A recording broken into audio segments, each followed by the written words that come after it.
our first presenter, we have Ginny Plumeau. Ginny is a registered environmental manager and ecologist with extensive experience in managing projects in the Midwest. She has 30 years of technical and leadership experience related to environmental compliance on construction sites. She conducts critical issues assessments and land use evaluations when development may trigger wetland regulatory permitting. She's frequently involved in identifying some negotiating agency requirements for trenching, boring, and drilling activities. She provides training to contractors on construction projects. Ginny's often brought in to address compliance, problem area reporting, and workspace variance requests. She's going to be sharing her experience on dewatering tips and tricks. So you're set to go. Why don't you go ahead? All right, and you can hear me well? Yes, we can. Okay. I'm Ginny, and I'm going to cover some of the issues related to dewatering. A lot of pictures, which will be handy for you. I'm not going to cover the regulatory issues as much because I think all of us have had a lot of exposure to those. And if you need a refresher, you have plenty of opportunities to get that because of there's a lot of training. Also, I believe that there are some updates that you've been getting. So let me just go right into this. We run into dewatering issues really frequently, most of us, and we certainly do out on construction sites.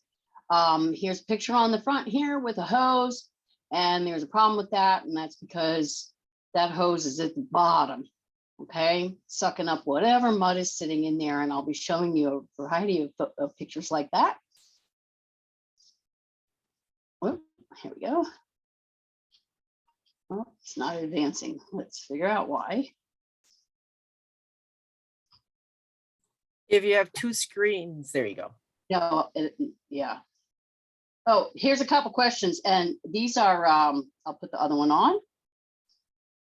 These are from a friend of mine, Scott Bordeaux. He always would begin with a few interesting questions. What type of fabric can be used to turn dirty water into clear water? These are food for thought for you. What type of fabric can you use? How can you filter that water, make it clean? What's the most effective way to treat a lot of dirty water? What's the best way to treat a lot of dirty water?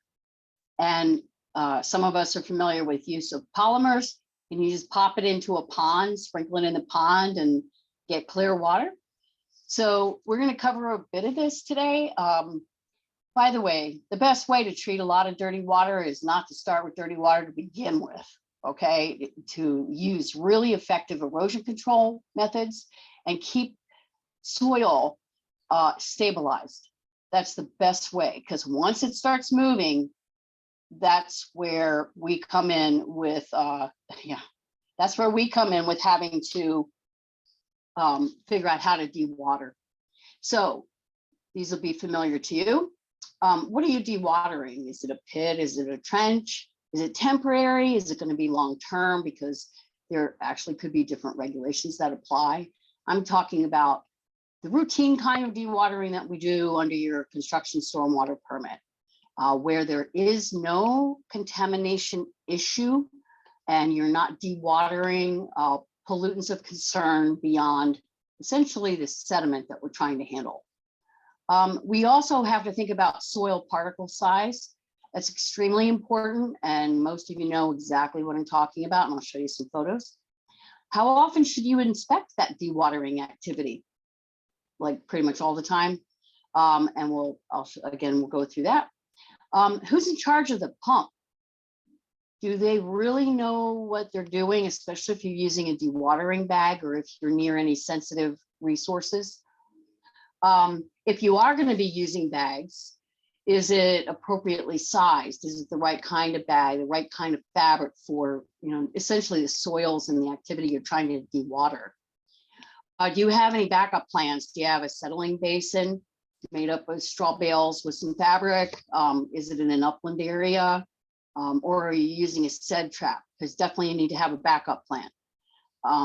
Do you have extra materials on hand? Don't forget that.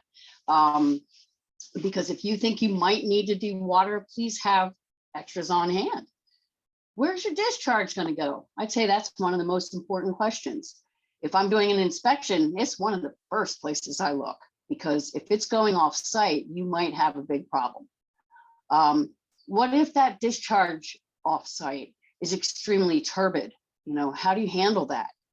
And will a discharge enter a surface water or waters of the state, a river, or you know, a stream, etc. You know, and because all of these are the issues that we consider when we dewater.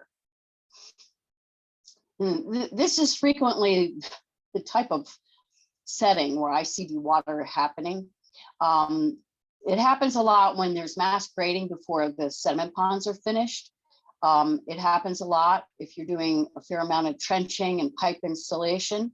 A lot of us start construction in the spring, and as a result, we're dealing with spring rains and sometimes some snow melt, especially in our northern climates where it can snow unexpectedly. Pond excavations, basement excavations. Basically, if you have a trench, if you have a hole and it can fill up with water, most times it does. And this is what we think our discharge is going to look like, but it usually doesn't, does it? So this is the end result. You get sediment. Maybe to you it doesn't seem like a big deal, but down in that little tiny little waterway, there's sediment streaming through, and then it can enter an area that is a wooded wetland and blanket it. That kills the benthic organisms, the macroinvertebrates, and then any fish that may rely on that, or salamanders, frogs. I mean, there's a lot of consequences when that sediment goes off site. If it gets into a creek or a lake where there are fish, it can damage the fish and they can't breathe, basically, lower the oxygen that's available, and lower raise the temperature. There's a lot of negative things that happen, and I think most of us have been exposed to what some of those negative activities are. So ideally, talk about it before the project gets started. Where's that water going to get pumped from, and where to? What's the most likely place you're going to have to be pumping? And what's the plan for pre-treatment? Because you can't, generally, there aren't very many sites where you can just pop the hose into the field and not worry about it. Okay.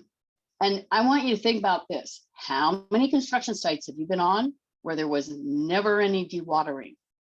So if you get a set of, if you're a contractor and you get a set of plans and there's no provision for dewatering, you should bring that up in your pre-construction meetings.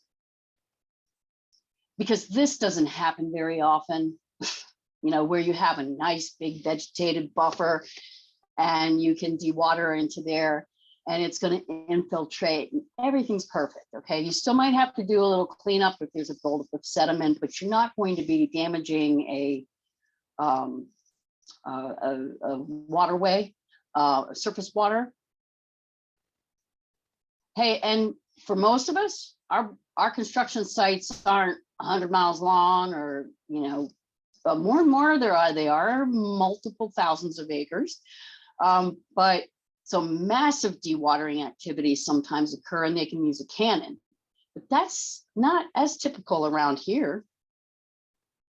So know where your discharge point is, inspect your discharge point, because you know, the picture on the right shows it entering a waterway. Even if that's an ag ditch, hey, down gradient from there, it's going to affect something, because that's where the water goes. And all of us know how to do all the prophylactic, oh, slap this in, no, slap that in, picture in the forefront, to try to stop some of the sediment. Most of us would rather you do that than do nothing. Okay, if it's going to enter a waterway, do something. All right.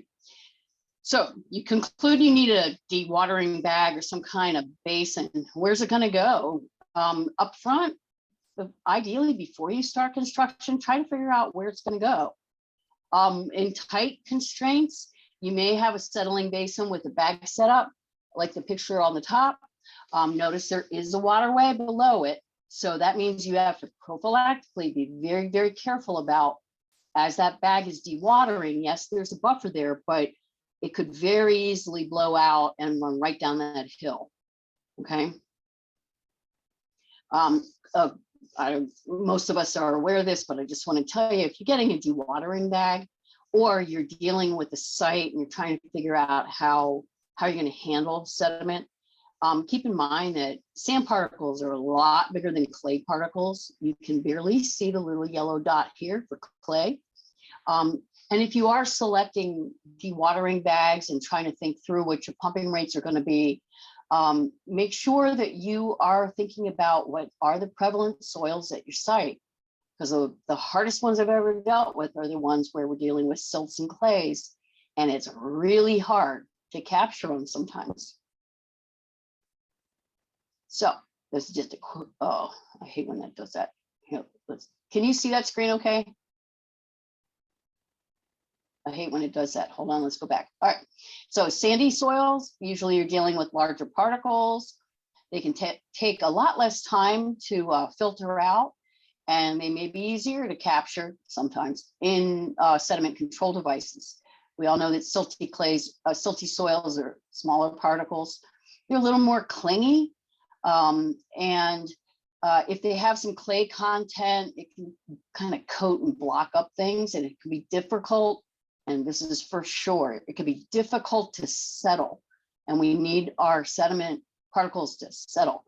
But the worst of all can be clay, where they are not only difficult to settle, if you have a set pond or something and it rains, well, they just resuspend, okay? So that's why erosion control is real important. But if you're trying to filter this stuff, you're gonna have to, you have to be diligent, because, I'll show you some pictures. Because you can be discharging turbid water, and I don't care if it is going through the bag, if it's still really turbid and it's going off site, it's still not okay.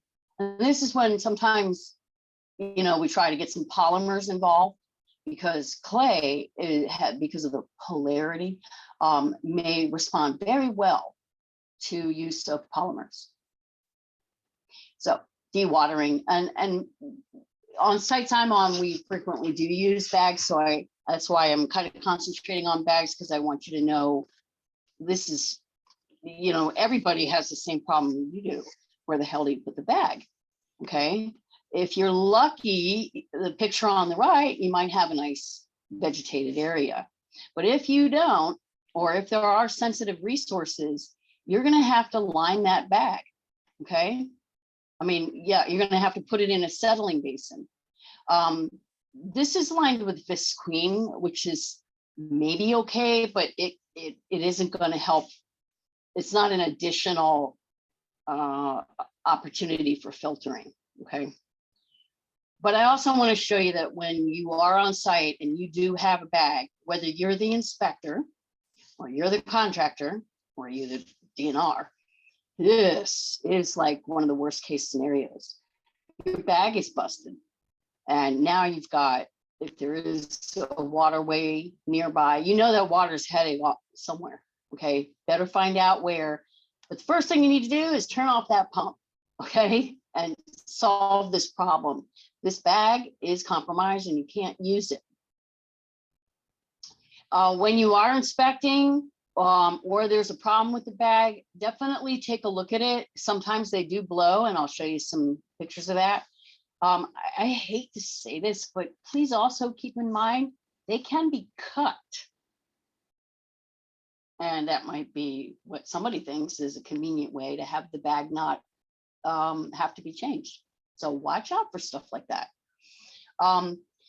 Here's a case where they had everything set up pretty well, but it was undermined, and now everything's eroded underneath that settling system. So that pump needs to be turned off, and that needs to be fixed and corrected. All right, I'm going to show you a couple not to do's. don't put your settling basin and a bag adjacent to a water body. Okay, because we all know the worst case scenario is going to happen, and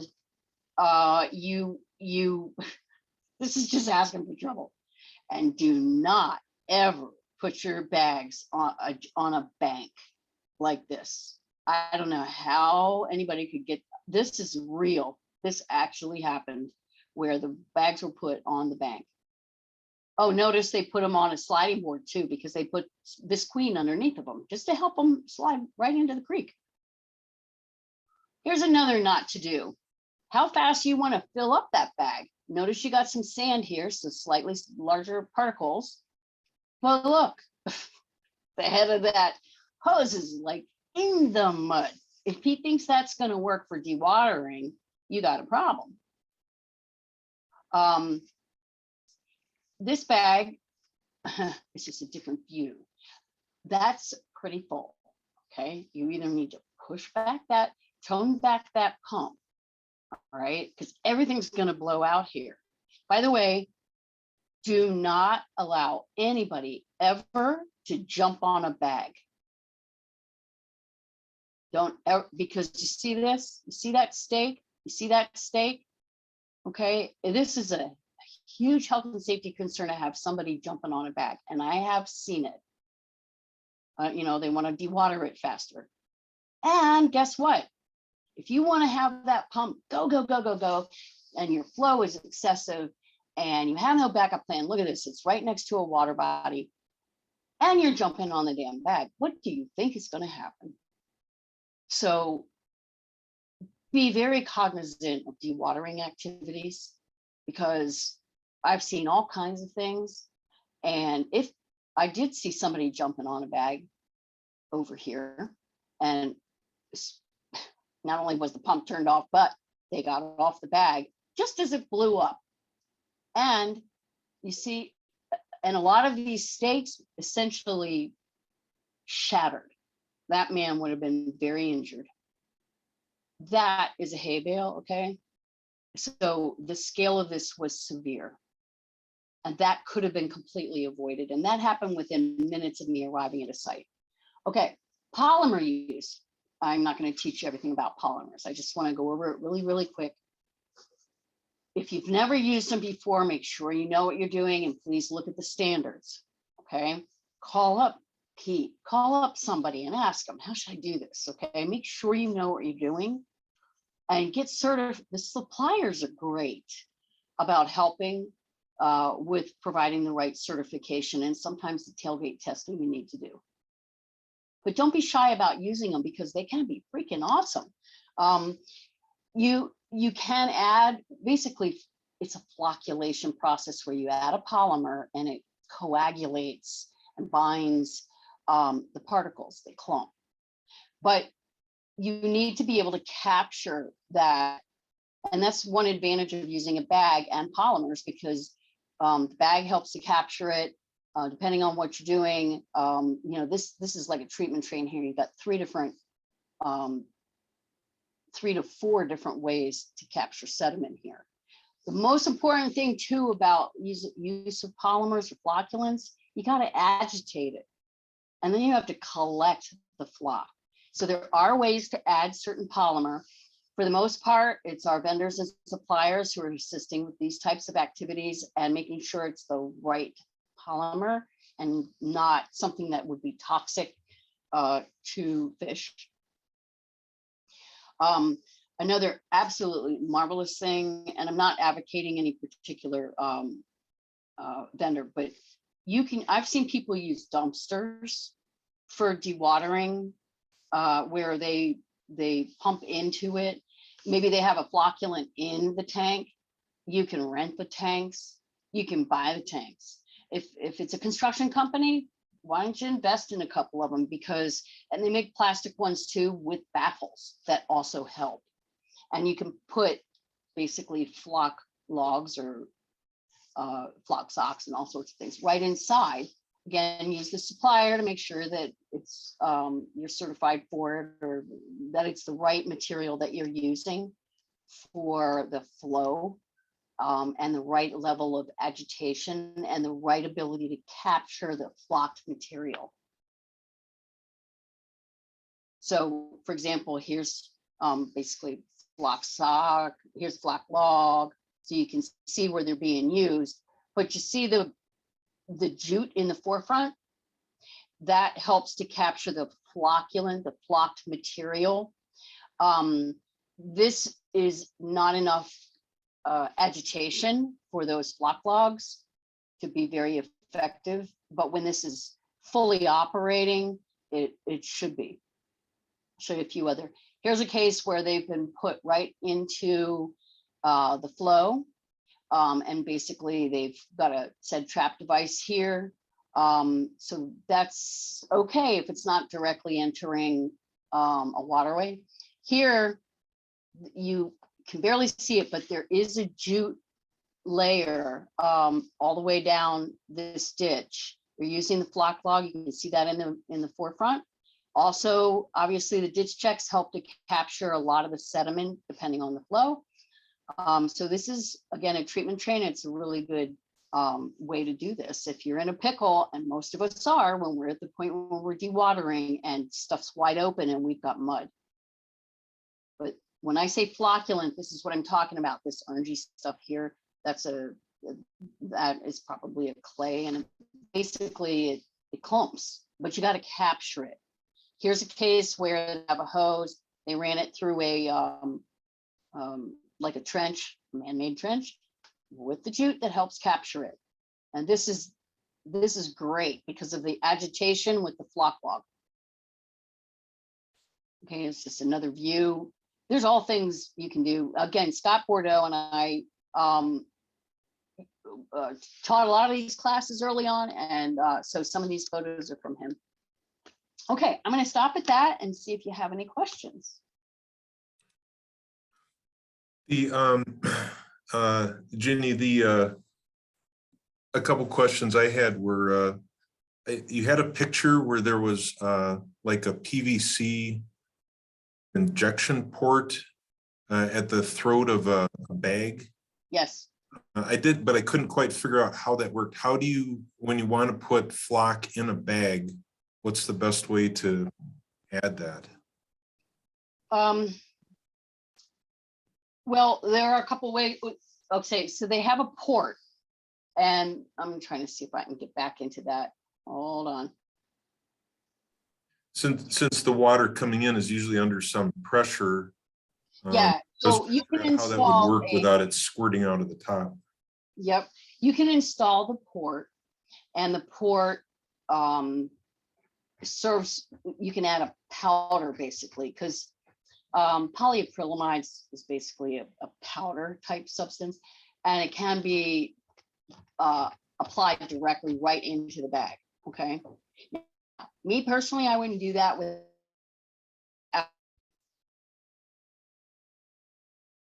making sure that I'm working directly with a vendor, and we've already done tailgate tests, because it really is important that you use the proper material, because if you're using the wrong material and think you know what you're doing, it can get into a waterway and it will kill fish.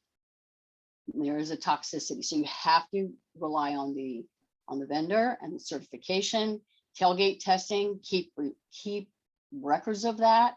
I noticed a comment from Amy. Amy, if you want to add to this, I would be delighted. I know you have something to say about that. Yeah, I just posted in the chat a link to our previously reviewed additives list that we share with our wastewater program. If you have something that's not on the list, there's an additive page with a worksheet the manufacturer can fill out and email to me. I do those reviews when I can fit them in. But I just kind of wanted to point people to the list of ones we've already reviewed. And basically it lists the maximum usage rate based on toxicity. The manufacturers usually recommend less than that. You don't really want to use more than you need, but those maximum usage rates are based on aquatic toxicity, so that we don't kill the fish we're trying to protect. Correct. And in general, most of the construction sites I've seen, the construction companies themselves are not applying those polymers directly into bags usually. If they're doing that, odds are they have an issue. I've seen a few sites where no matter what they did, they just couldn't control the sediment, the particles being suspended and resuspended over and over. Usually they're large construction sites, highway projects, lots of silts, lots of clays, or I mean, there are all kinds of situations. And when that happens, you are working typically with a supplier, but I would also caveat that by saying, make sure they have Wisconsin experience and are familiar with Wisconsin regulations and Wisconsin erosion and sediment control requirements and the standards here. Because if you're coming from another state, they may not know what the PAL is, for example. So make sure you are working with a reputable person. While DNR can't specifically recommend anybody, if you're in a situation where you're kind of losing control of the sediment issue and there's a danger it's going off site, or it is going off site, the stormwater engineer is frequently very willing to give you a hand and provide some guidance if needed. And as Amy said, will help steer you in the right direction so you're not using the wrong product. So that stormwater engineer is your friend, okay, when you have a problem site. One last question, Ginny. When I see dewatering bags, about half the time they're leaking where the hose goes into the bag, and people have tried to tie them off with wire. They've used zip ties, but lots and lots of leakage. Do you have any tips on how to seal that throat? Because that seems to be a failure point. Well, I live on a farm, so I can tell you, we have all kinds of ways of making sure stuff gets closed up tight.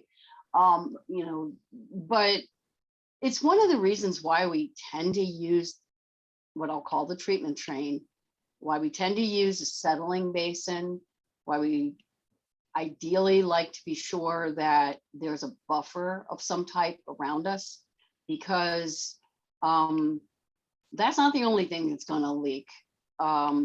Also, if it's leaking severely, it's highly likely that the pumping rate is too high. The flow rate may be too high for that bag, and bag may be undersized. So, or maybe the bag is full. So these are the sorts of things that need to be checked. But if you are a regulator or an auditor on a site and you have doubts about, is that the time? We are up, but it's not my alarm. It's somebody else's mic turned off. Oh, hold on a second. Let me make sure. I've never heard that ringtone in my life. Okay. I think I'm done, but if you have other questions, I'm available, and my email's right there. Always feel free to reach out. And thank you very, very much for giving me the opportunity to do this. Thank you. And we'll be putting your presentation as a PDF on our website, if that's okay, and that has your contact info on it. Yes, it's perfectly fine. Thank you very much. Thank you. Our next presenters are Angela White and Melissa Tumbleson. They're both with the Department of Natural Resources and the Natural Heritage Conservation Bureau. Angela's been there since 2005 and has been in the ER review program as the certification program coordinator since 2009. She provides rare species training to both DNR staff and external certified reviewers to teach them about the ER review process. And Melissa, the DNR in the Natural Heritage Bureau, Conservation Bureau since 2012. She also provides rare species training to staff and manages data shared licenses for external users. And they're going to tell you everything that you wanted to know about the Endangered Resources Program, but we're afraid. So I'm going to disappear here for a little bit, but when I pop back up, it'll be when you've got a few minutes left. Okay, sounds good. Let me get my presentation up here. Great, I can see it. All right. Great. So thanks for having us this morning.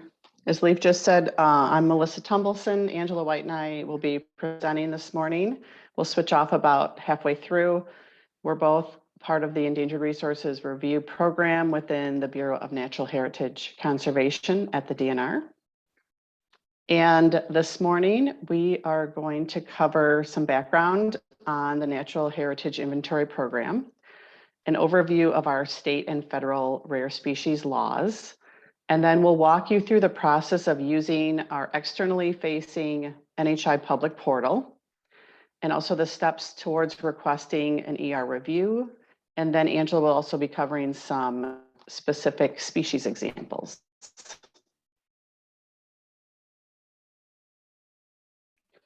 So the NHI program was started by the Nature Conservancy back in 1974. At that time, there was no method for collecting and tracking rare species data. And so they were motivated to put that together as they were trying to procure the lands with the highest biodiversity. So that's how the program got its start. And Wisconsin's NHI program started in 1985. Coordination of these programs passed from the Nature Conservancy to NatureServe in 2001. And what links all of these programs together is the fact that we all use the same standard methodology for managing rare species data. And what that allows us to do is to look at trends across the country and internationally. Since there are 84 NHI programs, there are one in each of the 50 states, as well as programs in Canada and Central and South America. Some of the main reasons we collect rare species data is so that we know what we have in the state, where it is, and how it's doing in terms of, is it rebounding or is it further in decline?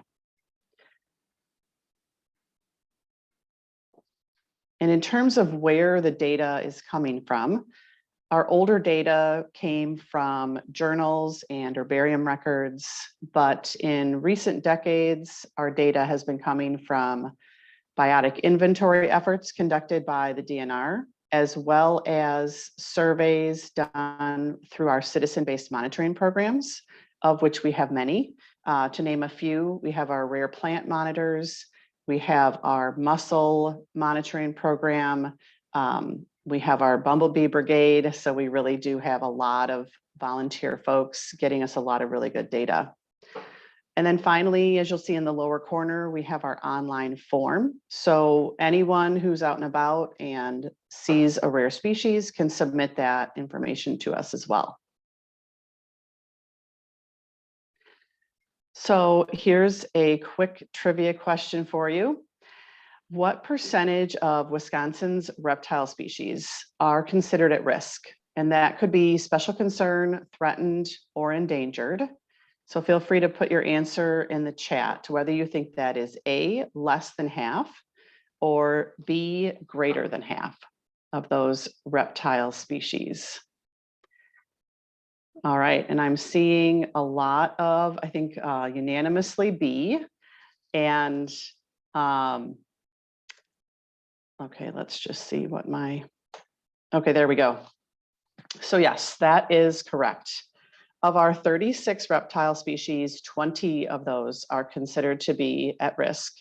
And this just brings home the fact of why this work is important, why we need to know where these species are so that we can avoid impacting them as we go about our work.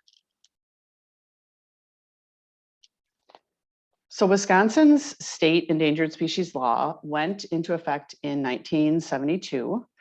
And this slide is showing the definitions that we use for endangered and threatened species. And even though these definitions differ slightly, the protections received through the law are the same for these two categories. So when we talk about species having legal protection, that allows us to then require avoidance measures when that legal protection is in place. If there is not legal protection in place, that is when you might receive a letter talking about recommended or voluntary avoidance, or as part of a permit condition. So our legal protections in the state, although they're the same at the endangered and threatened levels, there are some differences between how our endangered and threatened animals are protected versus our plants. So ET animals are protected on all public and private lands and waters, whereas at the state level, ET plants are only protected on public lands and waters. And then within that protection, there are exemptions for certain activities listed here. That's agriculture, forestry, utility, and bulk sampling associated with mining. Okay, we have another trivia question for you here. Is the bald eagle considered a listed species in Wisconsin? And that would mean that it was either special concern, threatened, or endangered at the state level. So that can just be a yes or no if you're willing to throw your answer into the chat. Okay, and we have a mix here. So this is a good question then to let folks know that the bald eagle does not have a state status. It is protected federally by the Bald and Golden Eagle Protection Act, but it has been removed from the Wisconsin NHI working list, meaning it no longer has a status. And that's a good thing. It's because of its great recovery across the state. This chart is showing our bald eagle nests recorded from 1973 through 2019. And at last count, we had nesting bald eagles in every county of the state. And then moving into our federal ESA, which went into effect in 1973, the Endangered Species Act. This uses the same definitions on the previous slide for endangered and threatened. So those are the same at the state and federal level. And then with federal protection, it does differ as well between animals and plants. Animals are protected on all public and private lands and waters. Federally listed ET plants are only protected when there is the federal nexus for the project. So that would be federal lands, federal funding, or a federal permit. And then all of these species that we're talking about that have a status in the state are tracked in the NHI portal, as well as most of our federally listed species as well. And we have our internal portal that is for use by DNR staff and licensed data holders. And then we also have our externally facing NHI public portal that we'll be going over shortly. And I wanted to just show you some of the other available options that are externally facing. Using keywords NHI data on the DNR's website, you can get to this NHI data options page. It allows you to search by county to get a list of species by county. You can also search by town range, and it will provide a list just for that area. Please note for the township tool, it does exclude our sensitive species, and those are linked on that page. Those are only provided at the county level due to data sensitivity issues. And then the public portal is linked on this page as well that we'll be talking about more. And finally, on this page, there is a link to information on getting a detailed, submitting a detailed NHI data request. That's if you're applying for a data sharing license, or if you need a more limited one-time request for, there are 5 approved purposes within those types of requests. The NHI public portal was launched back in 2014, and it allows folks to map their project and get an instant response regarding next steps needed for endangered resources review. And it allows us to reduce the number of projects needing that full ER review. It asks a series of questions and can provide some complete responses. It can also let you know if your project is exempt from needing that full review. And the steps to using the portal are to navigate to the page, answer a series of questions about your project, draw your project area or import a shapefile, and then click through to generate that final result, which is what we call the ER preliminary assessment. It starts out with this page of optional information. So this is up to you whether you want to fill this portion out or not. It can be helpful for us if you then end up submitting the project for a review, because we have some more information this way, but it's fine to leave that blank. And then the next set of questions you'll get to are basically getting at those plant protections that we talked about. So it's going to ask if the project is on public property, if there is any federal involvement with the project, if the project is in one of those exempt categories in terms of plant protections. And then the final question from the first portion is whether or not it's a project within the forest tax law program. And that's just allowing a couple other fields of information to be entered. And then the second set of questions is getting at whether your project is exempt from needing a full ER review. These questions are related to what we call our broad incidental take permit for no and low impact activities. And this is an IT that was put together to exempt some of those common sense projects that really don't need further review. The main categories that are covered by the public portal are projects that are occurring entirely within, for example, manicured lawn or active cropland. And those questions that you'll see in the public portal are, does the project involve tree removal? And then if you say no to that, the next question will pop up asking, is the project entirely within one of these habitat types? And once you've answered those questions, you'll map your project area. A couple final questions about waterways after you map it, and then you can click through to get your endangered resources preliminary assessment. And I'm going to pass this off to Angela, but it bears repeating. Take a very close look at this because it could be that it's telling you that's all you need.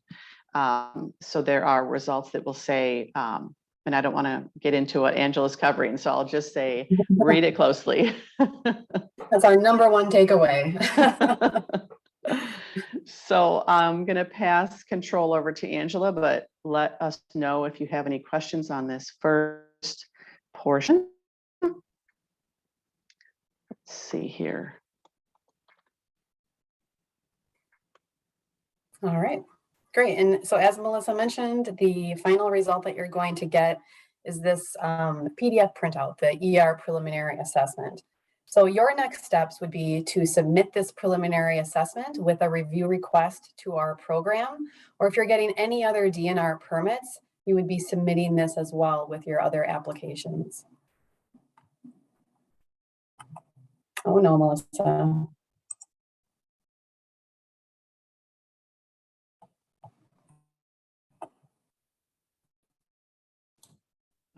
Okay.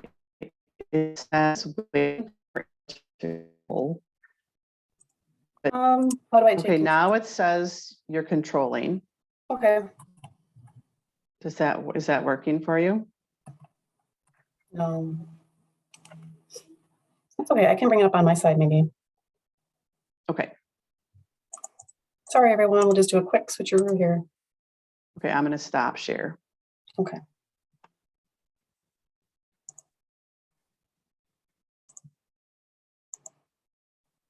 All right. Can you see me now?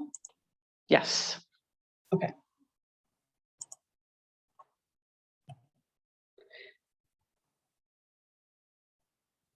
Move my face out of my way here so I can see my PowerPoint. All right, here we go. So you're going to have 4 main results that you're going to get from that preliminary assessment.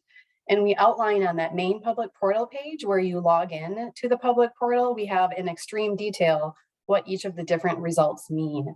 But in a nutshell, you could get a no further action, which means that there are no endangered resources, no one to be present within your project area.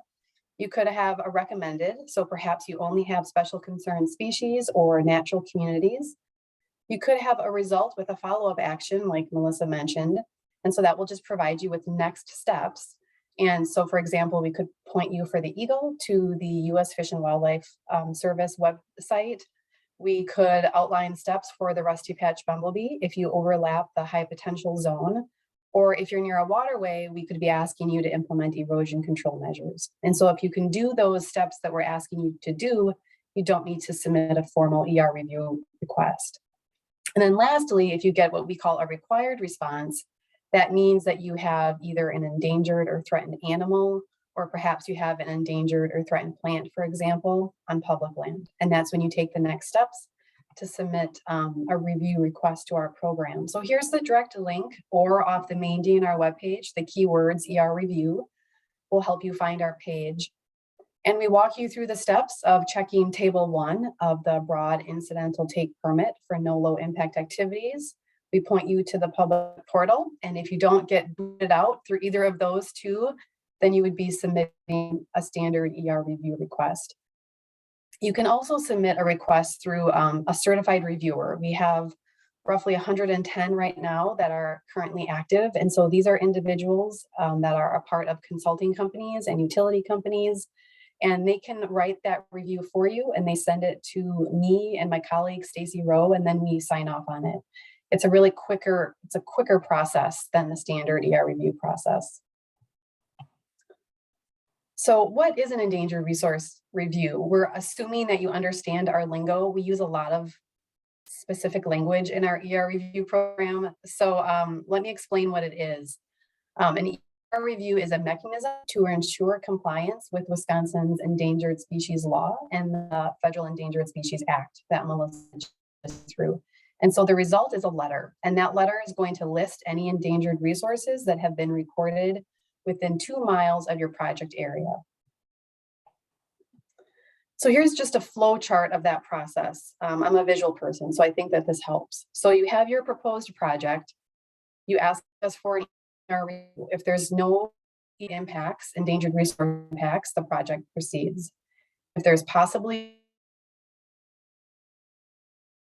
going to be impacts, then we will outline implement avoidance measures for the project. And if you can do that, green light, good to go. If you are going to be, you cannot avoid that rare animal or plant, bird, mussel, fish, plant, then your next steps would be asking for an incidental take permit. And then you would implement minimization and mitigation measures for your project. And then the project can proceed. So there's always a green light for your project to proceed.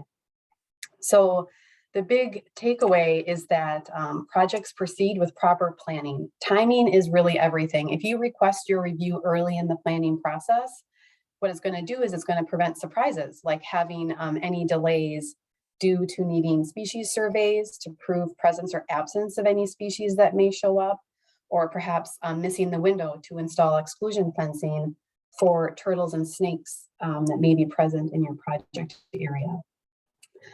I've been with the program since 2005, and I can't remember a time that a rare species has actually stopped a project from moving forward.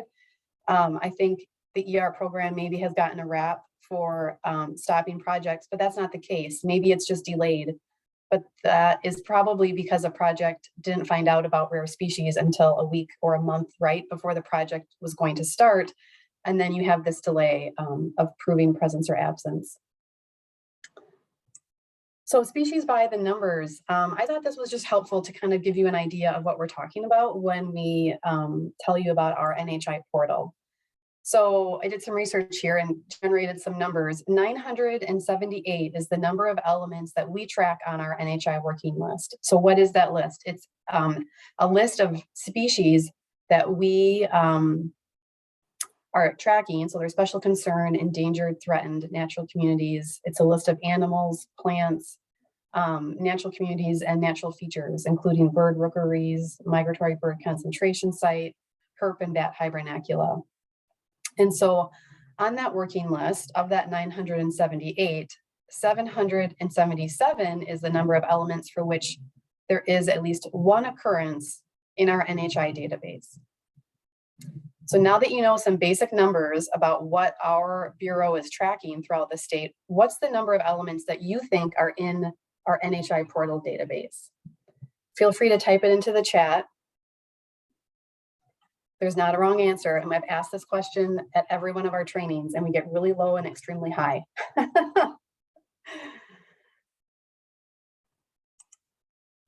All right, I'm seeing 500, 1500, 978, 600, 1200. Yep, 1200, 1000. Good guesses, all really good guesses. All right, so the number of element occurrences that we have in our NHI database is 20,290, and that's as of last month, statewide. And we're constantly adding data. This database is updated every couple of weeks from our mappers who are going to be going out into the field here soon, but entering data from their previous field seasons. So when you get a standard review request from us, there is a $75 fee per hour, and it's usually less than an hour. And we'll provide you with a list of the species that came up within your project area. And then what we'll do is we'll break those species down into a required category, a recommended follow-up action category, or no follow-up actions. And so I wanted to just share, of those 777 species that we have at least one occurrence in our NHI portal, I'm going to talk about 3. Could spend a whole day telling you about all of our species, but one is the Blanding's turtle. It's a really common one. I thought I'd pick that. It is state special concern. And so let me ask, again, put your answer into the chat. If this came up in your ER review, and let's say you had suitable nesting habitat, you had sandy soil, you were within 900 feet of a suitable waterway, would our letter tell you required actions or recommended actions? Let me know what you think.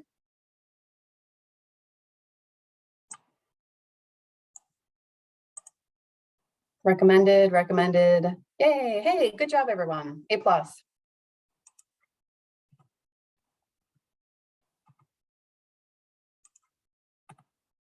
Correct. You would have recommended actions only. So they're starting to wake up now. It is springtime.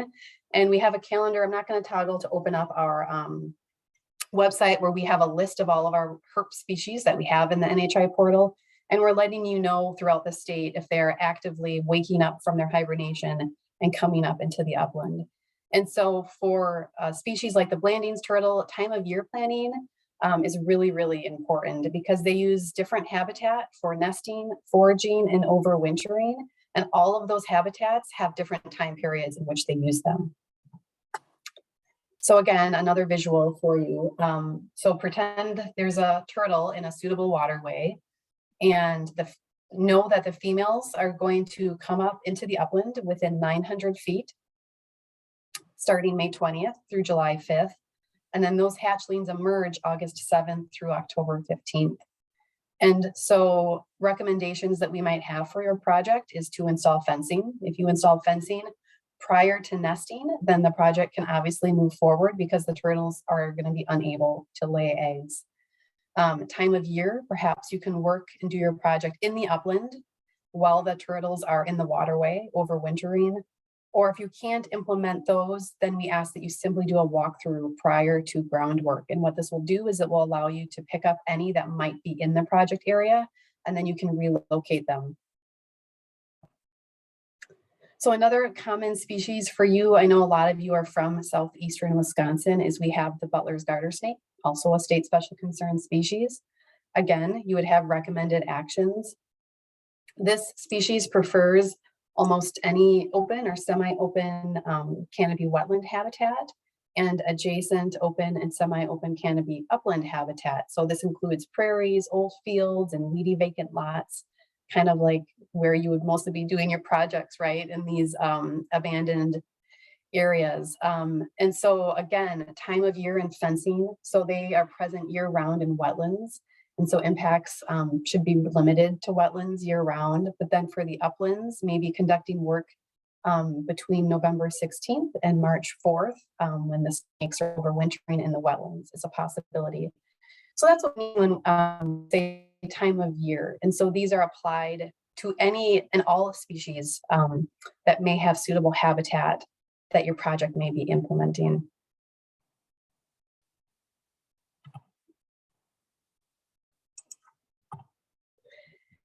We also have the rusty patch bumblebee high potential zone. So this is a state special concern species, but it's also federally listed. And similar to the Kerner blue butterfly that has a range, this bee has a zone, and it's going to come up in your review letter if any portion of your project boundary overlaps it.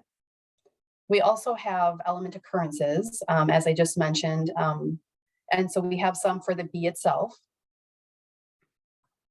And so in your ER review letter, what we would do is we would ask you to follow the Fish and Wildlife Service. They have some voluntary conservation measures if you don't have a federal nexus. And so they ask you to use native trees, shrubs, and flowering plants in landscaping, and then provide plants that bloom from spring through fall, or if you could remove and control invasive plants and any habitat used for foraging, nesting, or overwintering. And so this high potential zone is one example of something that you could get in your preliminary assessment. Perhaps that's the only occurrence that's overlapping your project area. And then again, we outline, hey, do one of these three things, you're good to go. You don't need to submit a review to us.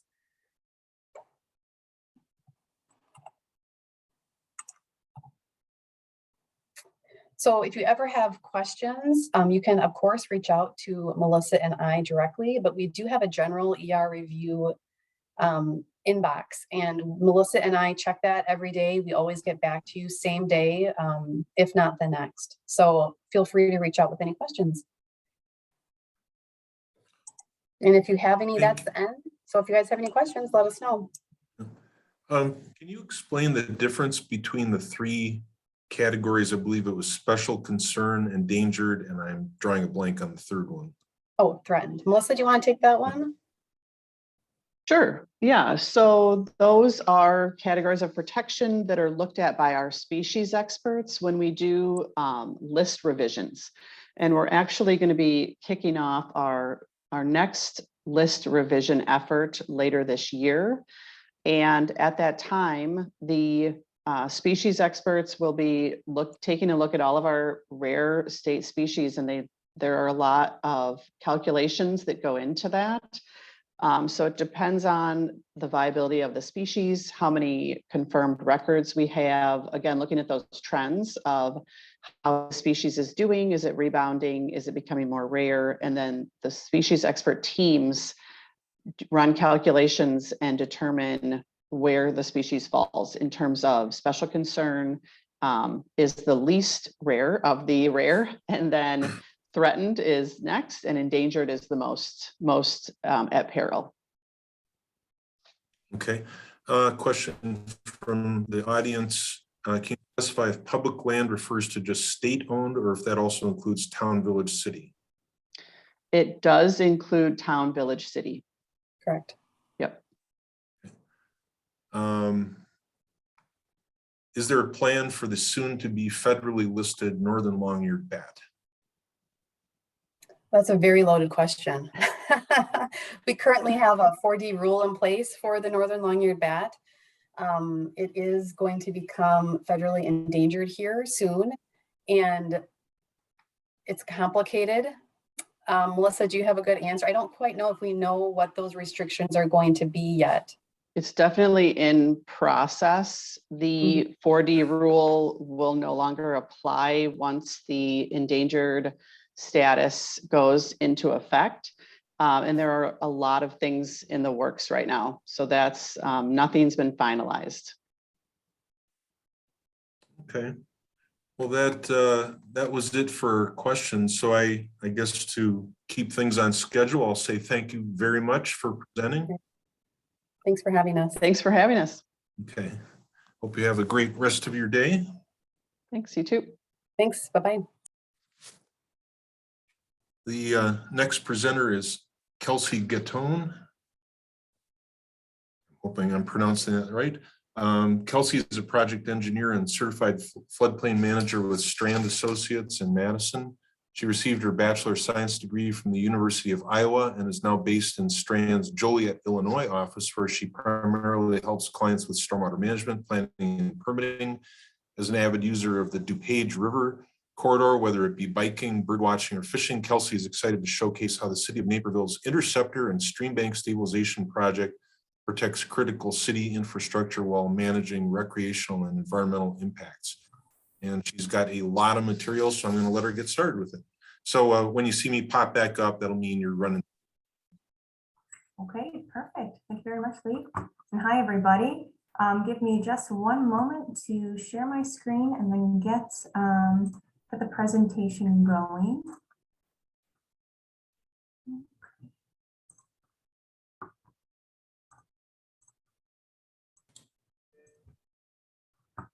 Oops. The wrong one. There we go. Okay, so we should be seeing the Strand logo, I believe. Yes, looks Okay. good. Perfect, thank you. All right, so thank you for that introduction. Like we've said, my name is Kelsey Gatone and I'm a project engineer with Strand Associates, and I specialize in stormwater design and planning.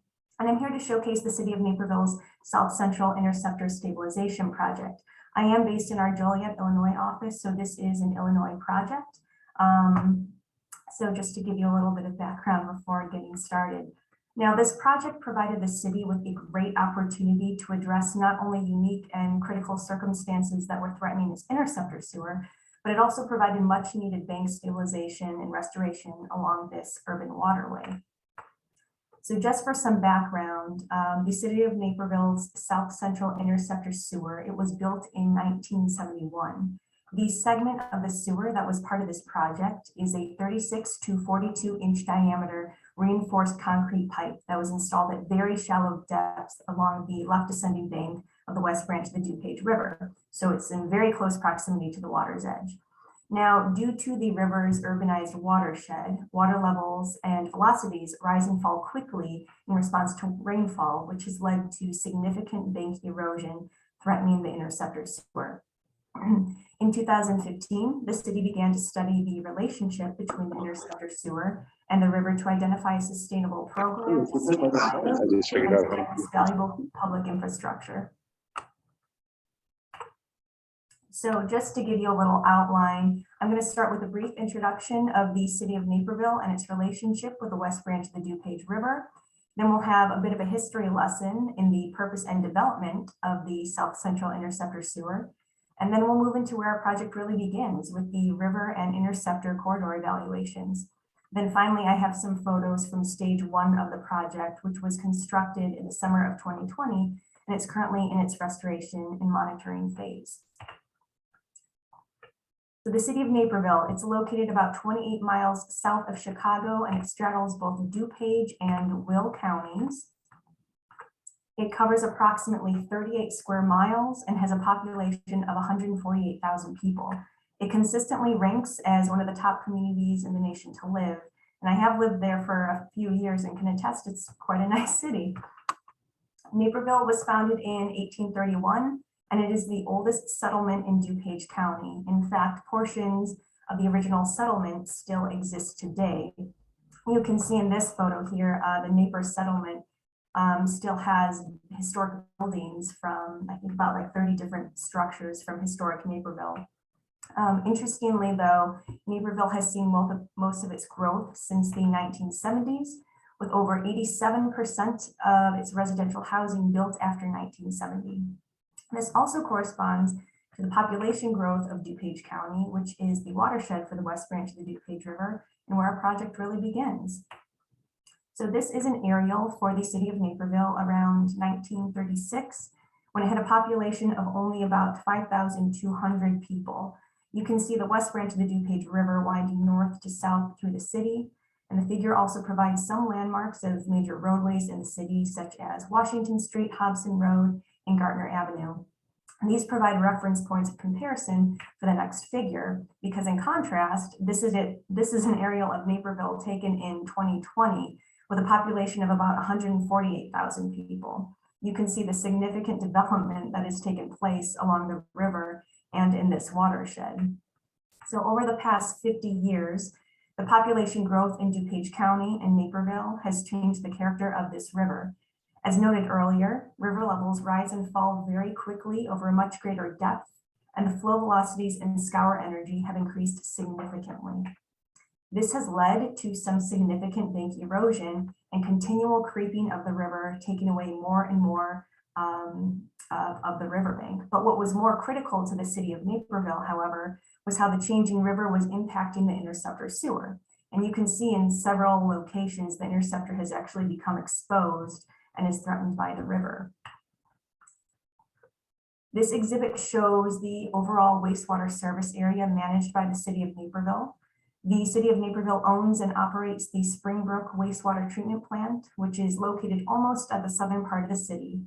The treatment plant serves both the city of Naperville and the city of Warrenville, which is approximately 45 square miles in total and a population of 162,000 people.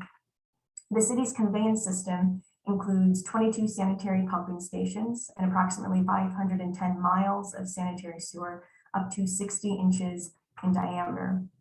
The sanitary sewer system includes the South Central Interceptor Sewer, shown here in yellow, and it generally runs through the center of the city south to the Springbrook Wastewater Treatment Plant. The critical segment of the interceptor sewer is approximately 5,480 feet long, and it ranges from 36 inches to 42 inches in diameter, and it's shown here in red on the exhibit. This segment of the interceptor sewer serves approximately 9 square miles and a population of over 34,000 people. But the South Central Interceptor is a relatively new sewer, and the Springbrook Wastewater Treatment Plant was not the city's original wastewater treatment plant. So as we zoom in on the critical section of the interceptor, we can take a look at this segment and go back in time. Keep going back in time, keep going all the way back to this 1936 aerial of Naperville and the city's original central sewage treatment plant. The central sewage treatment plant was located on Gardner Road along the west branch of the DuPage River. In 1971, the city began construction of the South Central Interceptor Sewer in order to decommission the central sewage treatment plant and convey the city's wastewater flow to the city's new Springbrook Wastewater Treatment Plant. And the interceptor sewer was constructed along the west branch of the DuPage River, as shown in this exhibit cover sheet from the original engineering drawings back in 1971. It's not uncommon to install an interceptor sewer along a water body because usually those water bodies are the low point in town. But in the case of the South Central Interceptor Sewer, it was installed really shallow, which has caused some long-term problems for the city. This plan and profile sheet shows the existing ground contour at the time of constructing the South Central Interceptor Sewer.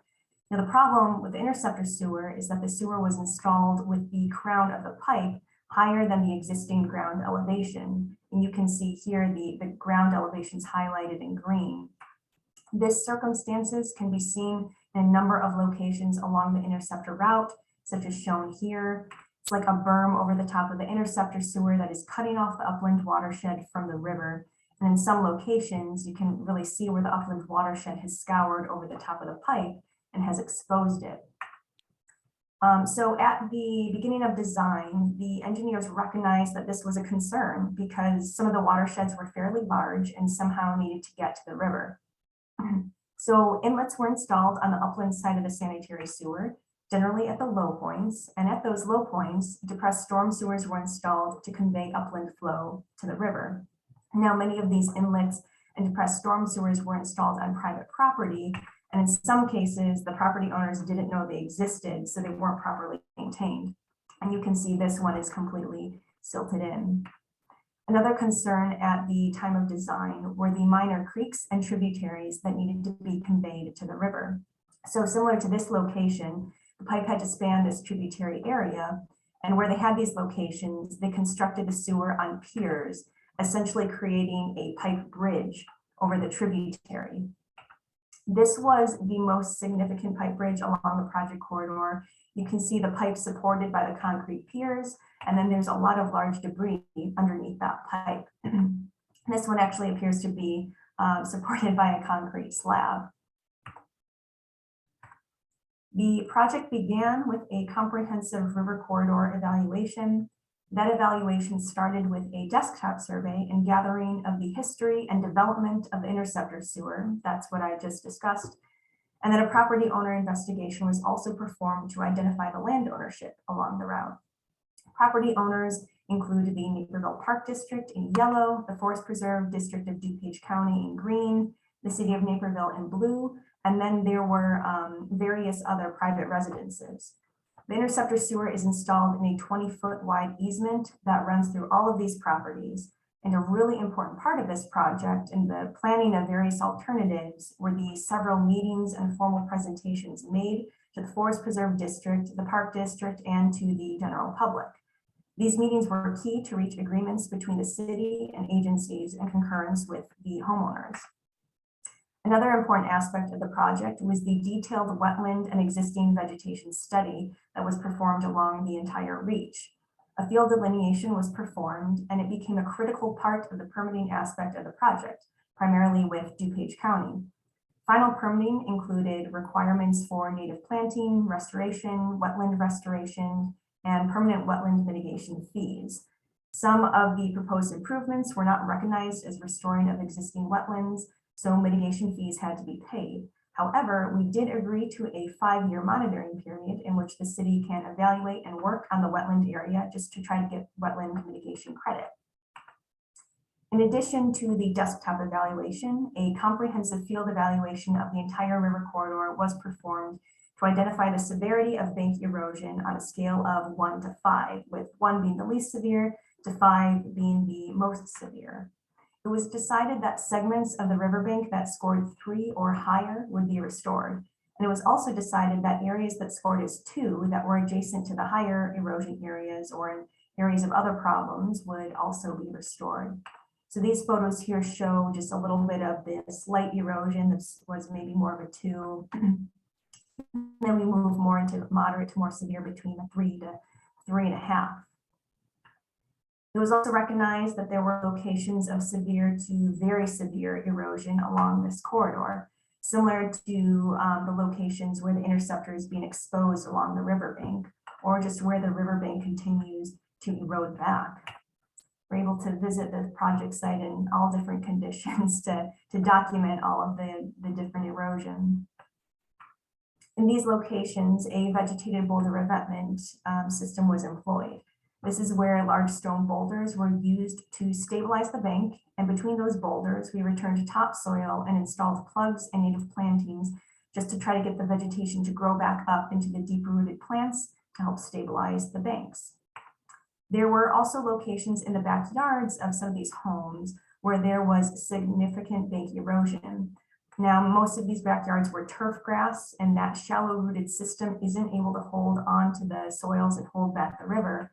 So it wasn't surprising that a lot of these homes had lost a lot of their backyards. And you can see from some of these photos that these were very big homes too. We also compared the 1998 and 2013 aerials to determine the approximate bank loss between these years. We found that the homes at this location lost almost 12 feet of their bank or their backyards. We also reviewed the past plats, and some of these homes had shown 20 to 25 feet of backyard loss. In these locations, we employed a ledge stone wall. It added an aesthetic to the backyards and made people much more happy with how the restoration was going to go, just as opposed to the vegetated boulder revetment. As part of our discussions with the county, we wanted to see how much of these backyards we could restore. And the county agreed to allow us to restore approximately 4 feet of the backyards, which was just the depth of the ledge stones. And our hydraulic modeling showed this would not have adverse impacts to the river hydraulics. And moving into the interceptor evaluation, the field evaluation also identified where the sewer was exposed due to upland runoff or to riverbank erosion. Some of the sewer exposure was due to loss of soil cover over the top of the sewer. You can see just in a couple of these locations. And in this one, you can actually see the bell of the pipe being exposed. Some of the most significant pipe exposure was at these pipe dam locations. These are places where the upland inlets and sag pipes were no longer in use. They had either been plugged up and buried over. So the upland flow had no other choice but to flow over the top of the pipe and eventually scour away all the earth and created a point where the pipe was actually acting as a dam. So here's an example of one of those pipe dams that would block flow upstream. During periods of heavy rain, water pools behind the pipe, creating a wetland area, and the pipe blocks the overland flow conditions. Here's that same pipe dam we were just looking at, but this video shows just how close the interceptor is to the river, really highlighting the city's concern that there's a possibility the interceptor may roll into the river.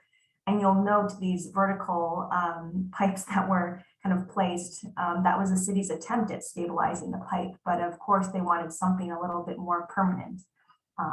So that's what we're designing. These pipe dam locations are a product of a significant upstream watershed area, similar to this area shown in blue. We looked at a couple options, one of them being possibly excavating underneath the pipe and creating a pipe bridge. But the problem with that is that at many of these locations, the sewer pipe was so close to the same elevation as the normal water levels in the river. So we would just be bringing the river back up into the upland areas. It was eventually determined that we would leave the pipe as it was, but stabilize these locations in place. The plan was to create a stabilization of the interceptor, like a pipe cradle, and allow the flow to continue flowing over the pipe. That would maintain current flow conditions and wouldn't back up the flow upstream, and it would maintain the current wetland environment created by the pipe dam. As noted earlier, there are some locations where there are pipe bridges along the route. In fact, people have made a trail out of this bridge to cross the tributary. We wanted to address some of the upstream flow concerns. The pipe itself creates a restriction in flow and significant velocity underneath the pipe.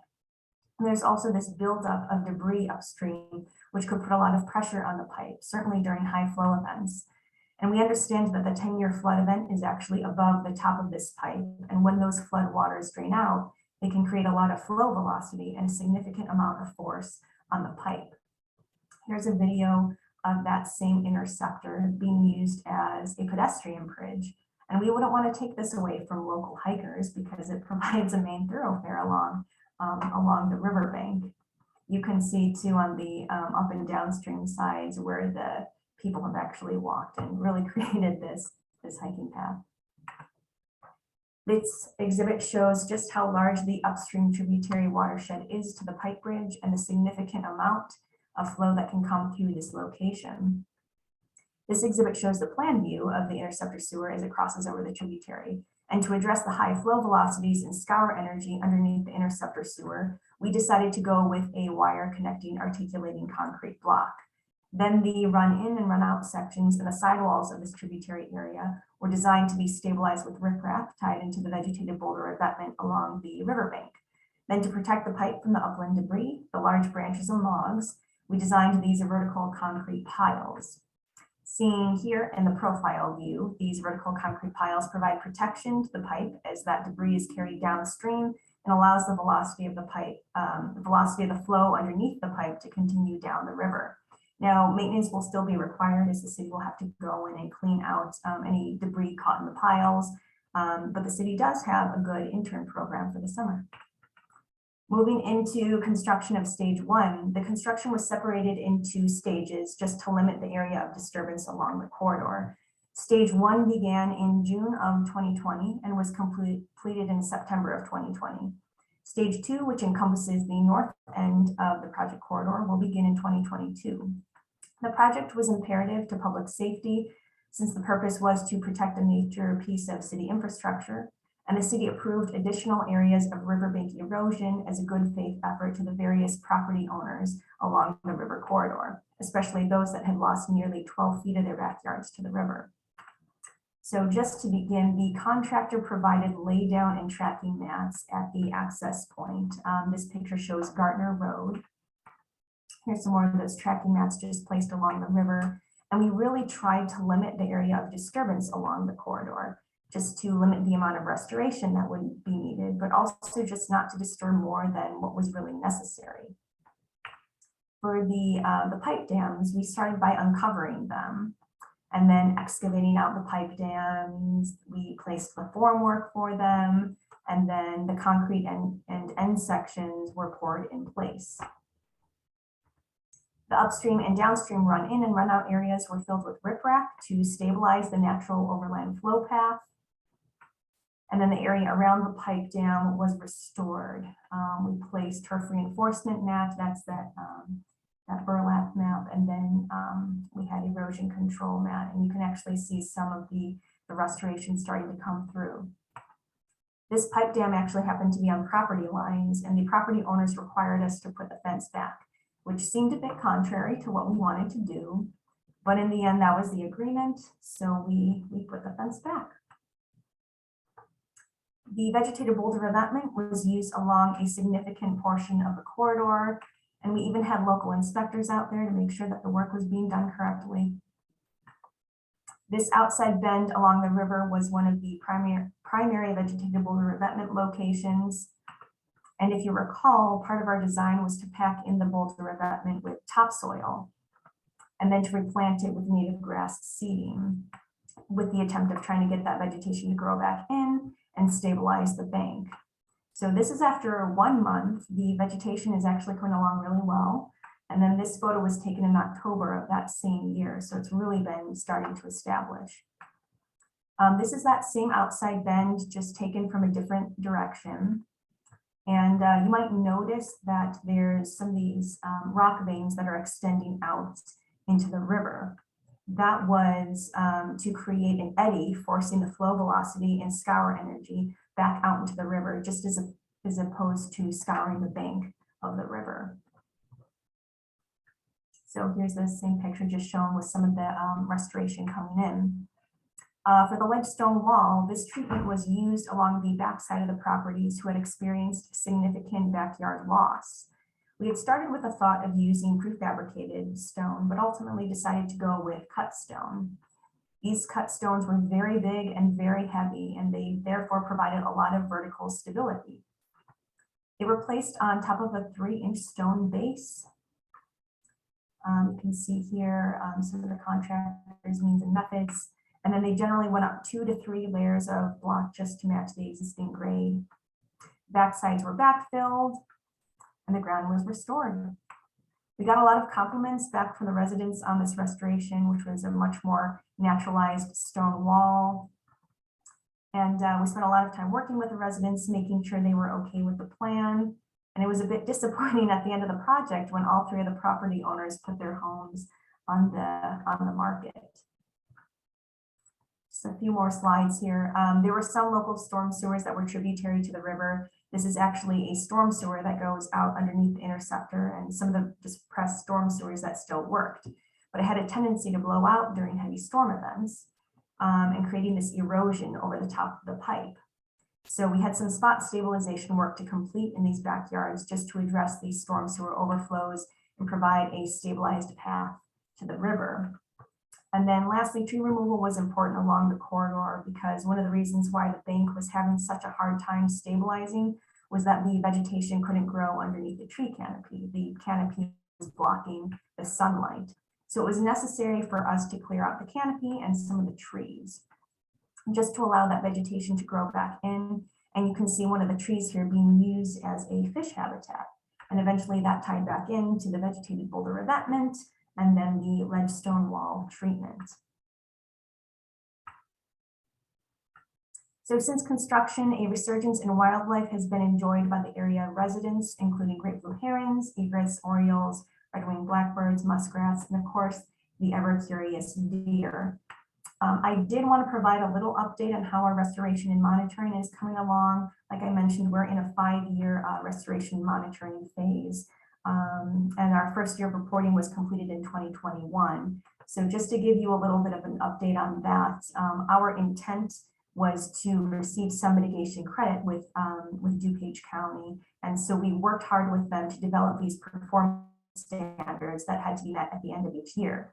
And to make sure that the performance standards were met, we documented vegetation growth in 4 quadrats. So just to give a quick example, here's an example of quadrat 1. we delineated and field marked a 10-foot by 10-foot area seen in the pink delineation flags and documented the native species and weed cover found in the area. So this is a photo taken facing north, east, west, and south. And then we also documented the species in the vegetated boulder revetment, just to make sure that everything was coming out in well. And then lastly, we documented the health of the trees and shrubs that were planted as part of the landscaping plan. And overall, the vegetation performance standards were met with minor weed trimming and management required in 2022. And since this corridor is along the river, which is a major thoroughfare for animals like beavers, replacement of some trees will also be required in 2022. So thank you everyone for sticking with me until the end. I welcome any questions, and here's my contact information. Well, Kelsey, I think you win the award for the most efficient PowerPoint presentation ever. I don't think anybody's ever going to top that. It was a lot of content, yes. So I noticed that you used about at least 4 different stream bank stabilization kind of techniques. Is that about correct? Yes, so overall we had, and I guess they weren't shown in this project either, but we were also employing some Saccadians too, but the actual riverbank stabilization techniques were the ledgestone and the vegetated boulder revetment. Okay. Mm-hmm. And I'm sorry, when was this completed again? Was it last summer? Summer of 2020. 2020. So it's been in long enough to get some idea of how it's holding up. Mm-hmm. Yeah. And what's the verdict so far?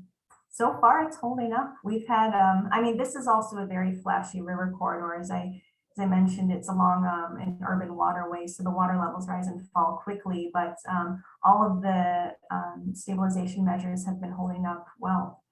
Okay. So here's a few questions from the audience. Did any of the sanitary sewer interceptor need to be either lined or replaced? No, so that wasn't part of the project. We didn't actually televise or evaluate the interior of the interceptor itself. This was more so just a stabilization of the exterior of the pipe. For areas with vegetated boulder revetment, did you use any special techniques or equipment to get the heavy materials into the tight or steep areas? We chalk that up to having a very good contractor too. This is kind of their bread and butter. And so there were some locations where we had some tight access, but really they just used an excavator to access these areas. And otherwise it was, you know, we would line the area with a geotextile fabric, add in the stones and boulders, put our topsoil back in, and we, I think, tried to seed at a higher ratio than normal just to make sure that that seed would stay in place. But it was a combination of good design and a great contractor. For the vegetated boulders, what sort of vegetation did you plant? This was a native grass mix, and I believe we're actually going to go back this year and augment some of that with native flowers too to help put that back in. I don't have the exact species list with me, but I can always provide that if anyone's interested. Okay. Well, that was really interesting. Thank you very much. Maybe we'll ask you to come back in a couple of years to do a follow-up presentation and see what the verdict is at that point. Well, sounds great. Thank you for allowing me to present. It was nice to be here. Okay, appreciate your time. Of course, thanks.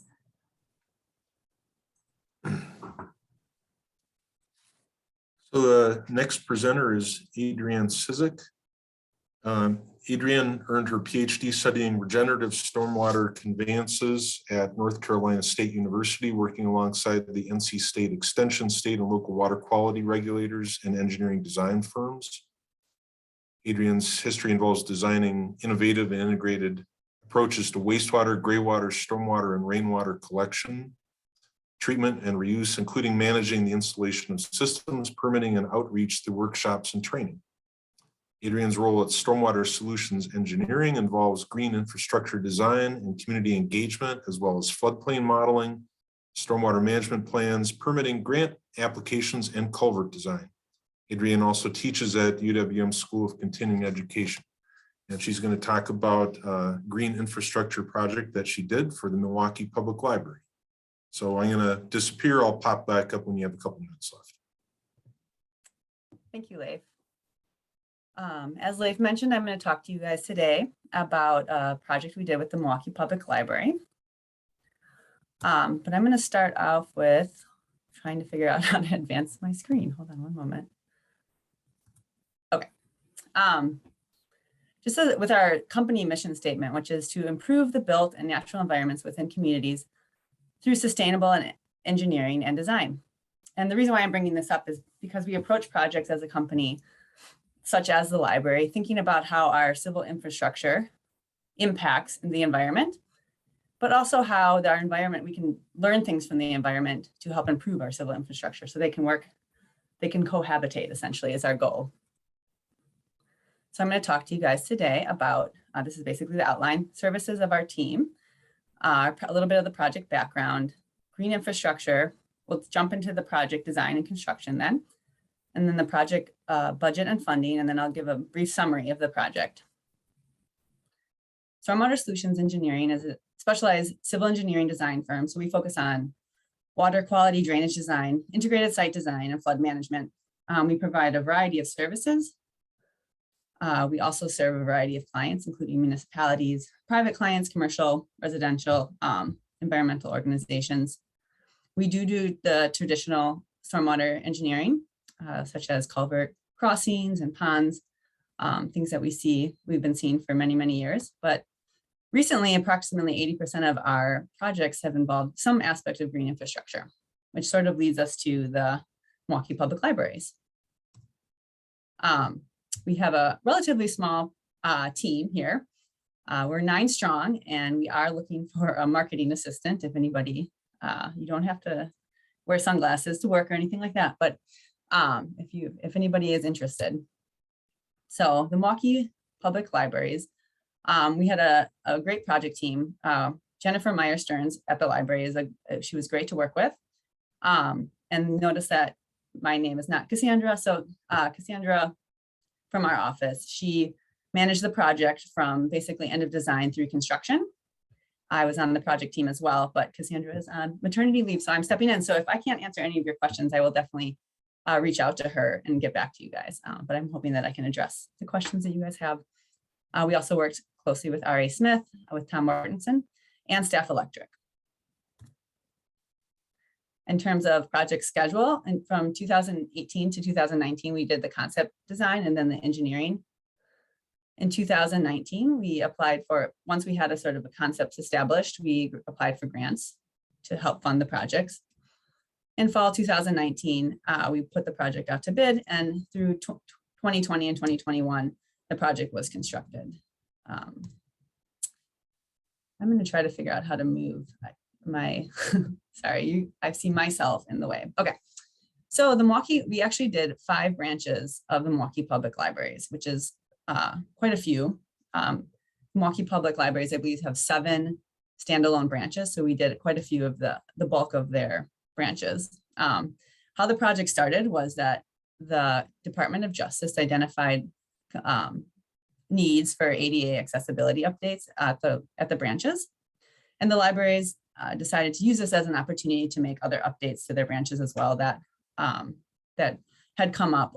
And those included a variety of things, and we'll get into that. Note that 3 of the 5 branches are in the combined sewer area. So that is the dark purple hatch is the combined sewer in Milwaukee. So Atkinson, Center Street, and Bayview were in the combined sewer area. Another notable aspect of the project was that 4 of the 5 branches are in areas with high social vulnerability index, which is basically a federal measure of how socially vulnerable that population in that area is. So the closer to 1 you are, the more socially vulnerable you are. And the 4 of the 5 branches were well above, I think 0.8 even. We had several goals in this project, as we mentioned, the ADA compliance, which was sort of the driver of the project. But also as we went out and looked at the parking lot branches, a lot of the pavement was just in really poor condition. So we wanted to improve that as well. Connectivity was really important. Almost all of the branches had connections to alleys, which was causing pass-through traffic to come and cause safety concerns for pedestrians. We also wanted to improve pedestrian routes from the parked cars to the front door. A lot of the staff at the branches mentioned concerns about safety and lighting and security cameras, so we wanted to incorporate those into our design. The libraries have an abundant amount of programming, but we wanted to create more diverse spaces for that programming, and we wanted to incorporate programming around green infrastructure, education, and spaces that are available for the existing programming as well. We also wanted to bring in green infrastructure. So this is, all of these branches are in the middle of the city where there's pavement everywhere. And so we wanted to see if we could minimize the impact of that pavement, increase stormwater management capacity on site, and then add additional green space alongside that. And then on top of that all, we wanted to be able to look at outside of the library and the Department of Justice for funding opportunities. I've mentioned green infrastructure now a couple of times, and I'm sure most of you have at least heard of it and are probably somewhat familiar with it. But just so in case you're not, green infrastructure captures, treats, and stores stormwater runoff at the runoff source. So in this case, it was parking lots and rooftops. It could also be a street or on your site, basically. So the goal of that is it keeps runoff, stormwater runoff on site. It prevents your downstream neighbors from being flooded. It also prevents existing stormwater infrastructure from being overwhelmed, which is particularly important in these combined sewer areas. When additional runoff goes into those sewers, it can lead to sewer overflows and basement backups. And ultimately, the goal of green infrastructure is to protect our rivers and streams from water pollution. So now we're going to jump into each of the libraries, and there's 5 branches I mentioned, and a lot of the branches have sort of overlapping issues, but we'll bring them up either. But I'll start to move through them probably faster as we move through the libraries. This is Atkinson Library. It's on the north side of the city. So this is a site plan. The project limits are outlined in red. So they had concerns, as I mentioned, design concerns with lighting. Staff did not feel like it was sufficient lighting. And the lighting actually was high and not angled very well. So they didn't feel like it was actually being useful. Note that this is connected to, the parking lot is connected to the alley. And despite that painted yellow arrow that points that way, traffic did not abide. So a lot of people, because this is at a really complicated intersection, a lot of people would cut through here and skip it. So there was a lot of traffic going one opposite direction, but also speeding quite quickly through the parking lot. They also wanted to explore expanding their parking to this adjacent lot. We explored that and we're not able to transfer ownership. So that was something we explored, but weren't able to find a solution to. They also had the ADA access issues, which in this case, they didn't have a curve ramp. You can see there's a lip that a wheelchair would have to go up over. And then in terms of coming from the parking to the front door, there was the sidewalk was just had a lot of bumps and stuff in it. So this is our proposed solution to their design and ADA concerns. Notable is that there is, we closed off that alley, put in green space and trees. We also expanded the parking. They had a little bit of a green buffer here between the property line and the parking spaces, and we basically brought parking all the way out to the property line so that we could do 90-degree stalls and make it a 2-way parking in and out. And we made all of that parking, since we had to repave it anyway, we made it all permeable pavers. The other thing that we did was we added an ADA ramp. And then in terms of programming space, which I touched on earlier, but we actually created this fenced in programming area on the other side of the building. They had this existing little place, but we basically expanded it out, added a lot of native planting. And as I mentioned, added a fence. The other thing that's notable about this building is that they had external downspouts, which is pretty rare for an old building. And we were able to add storm gardens to several of those. And I didn't mention what a storm garden is, but we'll see a picture of it in a little bit. It's basically a planter bed that holds up to 7 equivalent rain barrels that you would typically see, the 55-gallon ones. And it was really neat that we could put those in their programming space because it's a very visible way to see how stormwater is managed within an educational space. So here's the final product. Here's the permeable paver parking lot, and there's the green space now that's in the back. And here's an example of the educational space with the fence, and here's a storm garden on one of the downspouts. Next, we'll do Bayview Library, which is in Bayview, the Bayview neighborhood in Milwaukee. So here's again the aerial with the project limits. Design issues included.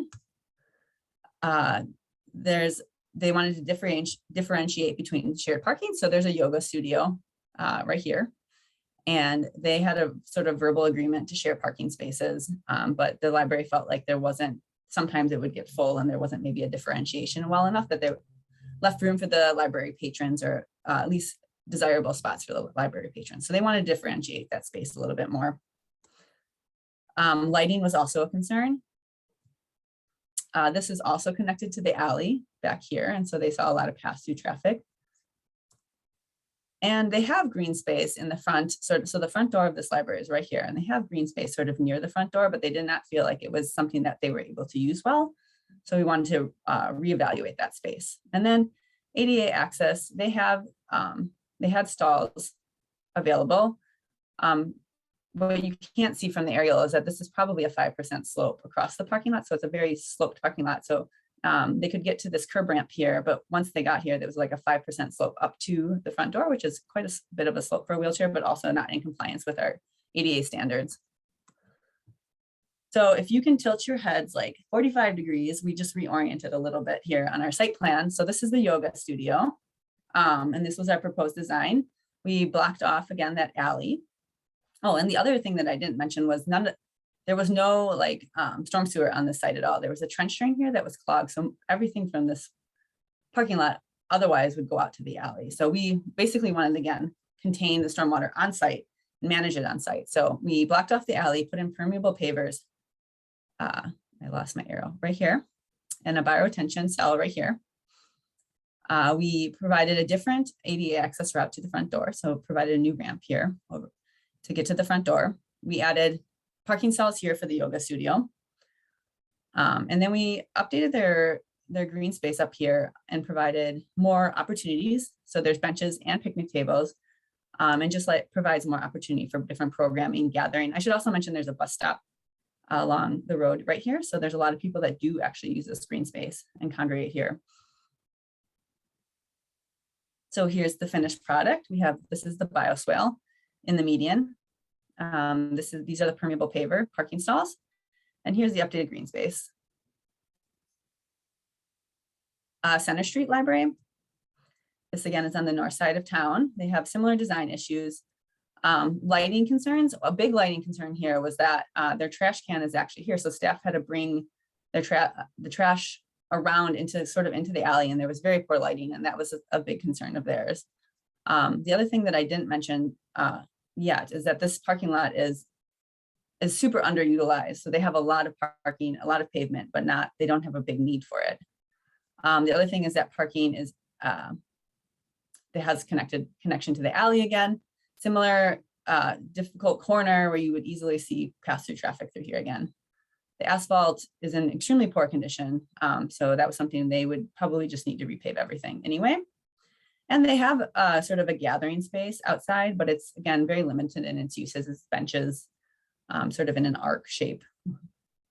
They have ADA access, similar ADA access issues. They have this random sidewalk out thing that had a ramp on it that wasn't meeting standards.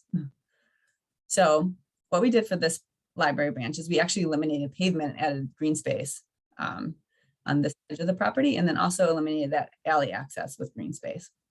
Then they have an existing catch basin here, and we surrounded that with permeable paver parking stalls.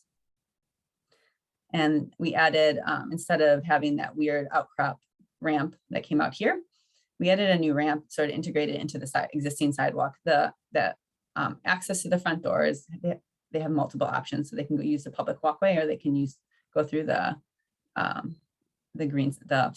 public gathering space as well. And then we improved that as well, added picnic tables and benches, and just generally more space to do different types of things. And here's the finished product for that. These were taken in fall, so we unfortunately can't see the native vegetation coming up quite yet. But here's that added green space. Here's the permeable pavers again, and the improved sort of gathering spaces. Washington Park Library. They have similar design issues again. The lighting concerns, they did not actually have any lighting along the building here, so very dark and shadowy. They have a cut through parking lot, but in this case, so here's a road and here's a road, but unfortunately in this case, it's sort of the orientation of the parking lot doesn't really allow for modification there, so we had to think about that a little differently. They also have geothermal wells here, which we wanted to be just aware of so that we weren't designing something that interfered with those wells. And then they have one ramp and it wasn't meeting ADA requirements. So our proposed design for this was to capture that stormwater again in the sort of natural roadway gully. They have a couple of catch basins in here too. So we surrounded those with, in this case, permeable concrete. And then we provided, what's not shown here is we added speed bumps throughout. The other thing we added there were several, we improved their ramp, and then there was native planting out here that had not taken well when they had planted originally. So we redid some of their native plantings. And this was in the other building that had these external downspouts. So we ended up adding, there's one storm garden called out here, but we added several and a rain garden here. So we'll take a look at that. So here's the permeable concrete, which is, we use the Spancrete product, which I don't think is available anymore, but there's similar products out there. And then we added several speed bumps throughout to try to slow traffic down. We added, so here's the external downspouts with the storm gardens and rain garden. And then the last library is the Blocky. And this is located sort of by the Aurora St. Luke's Hospital area in the south of the city, in the southern part of the city. Sorry. This is obviously a very unique architecture and added a lot of interesting aspects to it. However, the asphalt in this parking lot was also in very poor condition. Generally, the navigation between the alley, the delineation and navigation between the alley and the parking stalls was very confusing. There's parking here and there's parking here, and then there's just a lot of pavement in there. So it was hard to navigate, difficult to see where cars should be driving and where cars should be parked. And then they have this really unique courtyard space, which was really cool. It's all fenced in, so it provided a lot of really interesting opportunities for particularly children's programming because it is contained. We wanted to explore different options for that. They had similar ADA access issues. Their ramp, they didn't have a ADA compliant ramp, and the walkway to the front door was not in compliance either. So our proposed design for this was to, again, use permeable pavers to capture stormwater, but also because they are different looking, we could delineate the parking spaces a lot better using these. So they were kind of multi-purpose in that way, stormwater management and delineation. We also added a median here to sort of stop cars from just driving randomly. So now this is the alley, this is the parking, and we can clearly see that. We added native planting throughout. We improved their ADA access, sorry. And then we did a lot with the programming space, trying to provide reading nooks for kids or adults, just opportunity for seating and programming as well. But here's the finished product. Again, permeable pavers, parking stalls. This is sort of one picture of the outdoor space. And notably is that we were also able to save these old trees, which were ended up being very important to the library. And here's the median that we put in to help delineate again between alley and parking area. So in terms of funding for the project, we were able to, the library did receive Department of Justice funding to improve the ADA access issues that they had. We did apply for several grants. We received 55% of the project was funded by grants, and then 28% of the project was funded by the library itself. The grants that we did apply to were primarily for green infrastructure and water quality, because this is, again, in the heart, that was in the combined sewer. Some of the branches were in the combined sewer in a very urban area and right adjacent to Lake Michigan. So it was something that was important to a lot of these funders: Wisconsin Coastal Management, Milwaukee Metropolitan Sewerage District, Green Infrastructure Partnership, Sustain Our Great Lakes, and Fund for Lake Michigan all funded the project. So in summary, this project brought 5 branches of the libraries into ADA compliance, created additional programming and public gathering spaces throughout Milwaukee, which is something that really gets heavily used in Milwaukee. It removed almost 5,000 square feet of pavement from the urban area. It provides 64,435 gallons of on-site stormwater storage, which is an estimated almost 850,000 gallons captured, stored, and treated every year.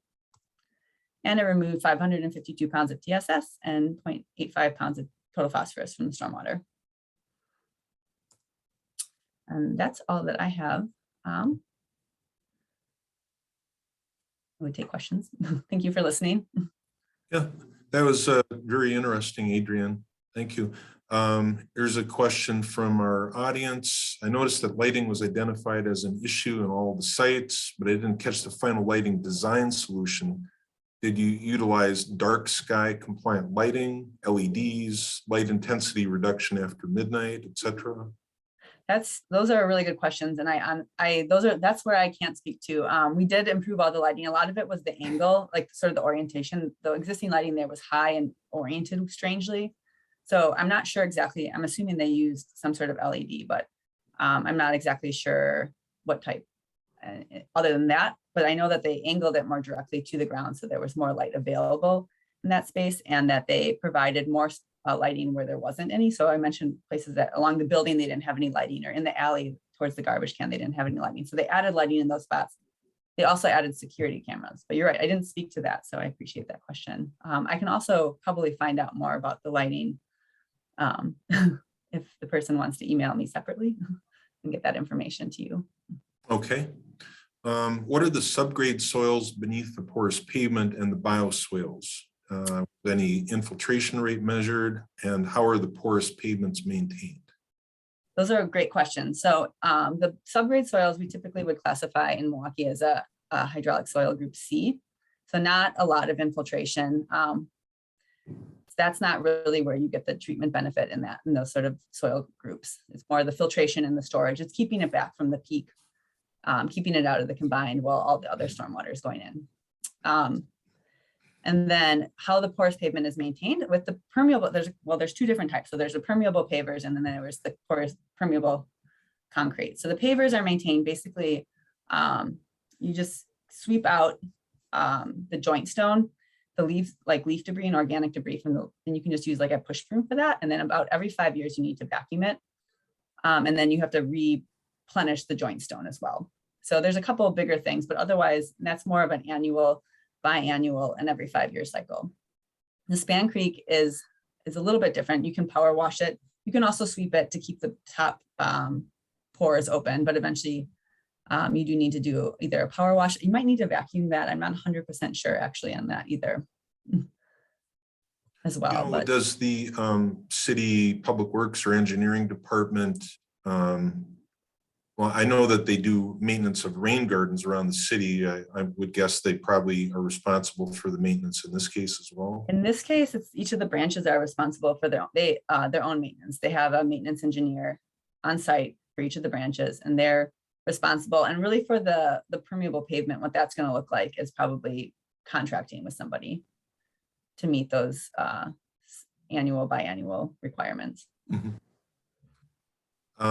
There's a question about the choice of porous concrete versus pavers.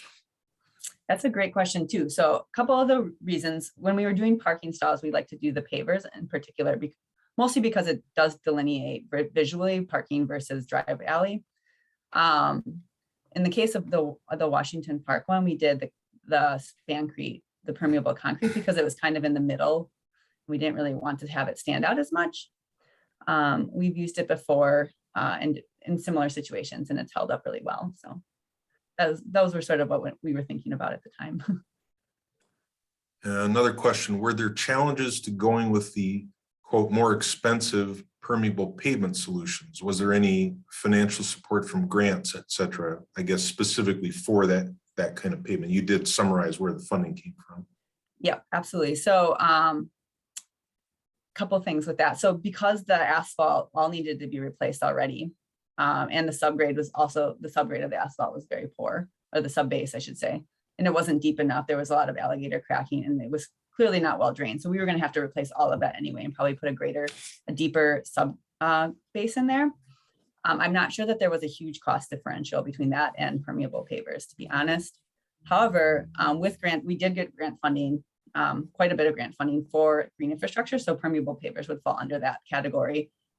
So we did end up they probably spent less on repaving their parking lots than they would have without doing the permeable pavers. Well, I think that exhausts the questions. So I'd like to thank you very much for taking the time to present. Thank you.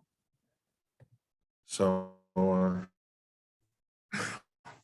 next stop is a contractors roundtable. So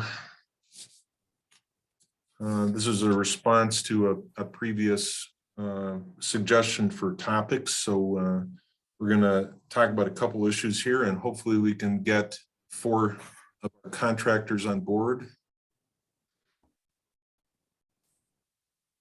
So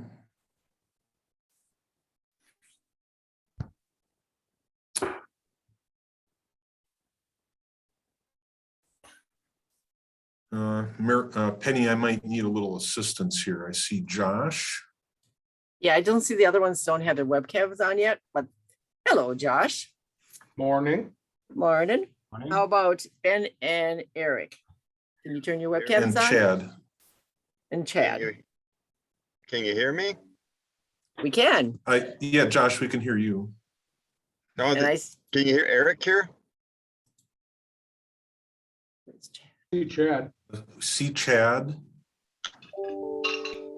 I'm getting I him. think I heard Eric, but I don't see him. That's interesting. I got my camera on.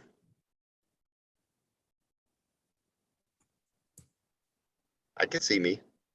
It's coming. It just takes me a while to find you and add you. Thank you, Yeah, Nikki. see, now we see Eric, Thank you. and that leaves Ben. Yep, I'm here. Can you hear me? We can hear you, but I'm not seeing you. I got the And- same issue as Eric. I can see me. It's coming. It's coming. There, got it. Okay. All right. So the participants here are Eric Warden. He's a graduate of Catholic Memorial. He worked in engineering and materials testing and construction inspection and Schneider excavation for 15 years, doing estimating and project management, and then Rams contracting from 2014 to present. Chad also started working in the industry in 2001, working in the field installing sewer and water. After 3 years underground, he was working as an operating engineer in heavy civil and site development field. In 2015, he moved into the office side of earthwork, where he currently works as an estimator and project manager. Ben Kroger is a project manager and estimator at New Berlin Grading. He worked in the field for a number of years in different positions before graduating from UW-Milwaukee. He then worked as a geotechnical engineer before rejoining the family business. Current responsibilities include estimating project management for both earthwork and demolition. And Josh Smith graduated from Valparaiso with a degree in civil, worked for Wisdot for 3 years and K-Sing for 2 years as a construction inspector. He's been with Super Western for the past 10 years. He started as an assistant project manager in CAD Tech and is now a project manager and estimator. Does large site work, subdivisions, and roadway reconstructions. So what we're going to try and do here was address some comments that about first question, broad question is how could plans be better? And the second one is about cost estimation for greenfield stormwater facilities. So what we're going to do is start out with a few specific questions. One was, how could plan details be better? And Chad, how about if I start with you? This was something that you had some specific comment about. What could make plan details better? I thought that we see a lot of repetition on plan details. Just a lot of copying and pasting of a particular detail from job to job to job, and not as a specific to the project that's on that particular plan set. I think you're right about that, Chad. If I don't know, Leif, if you're planning on everyone just jumping Yeah, in. no, but- guys, just chime in as you see fit. So I see the same thing. Of course, Chad and I work together. And a lot of times you'll even find like elevations or notes or something that might be from a different site that show up on this wrong set of plans. So there's obviously a lot of copying, pasting going on, which I get, but keeping those details more generic sometimes would be good if the information is going to be provided elsewhere, or just update the details properly.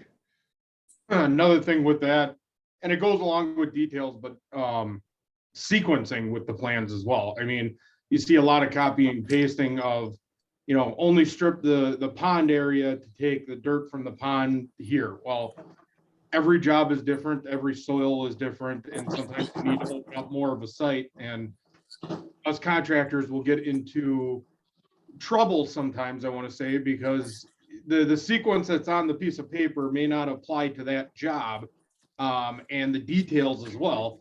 And some municipalities are only, hey, that's what's on paper. They don't care what else is going on. So lack of editing in some cases for plans, tailoring them to specific projects. There's only one, right? Okay. Somebody getting some feedback? Yeah, someone's got their speaker on.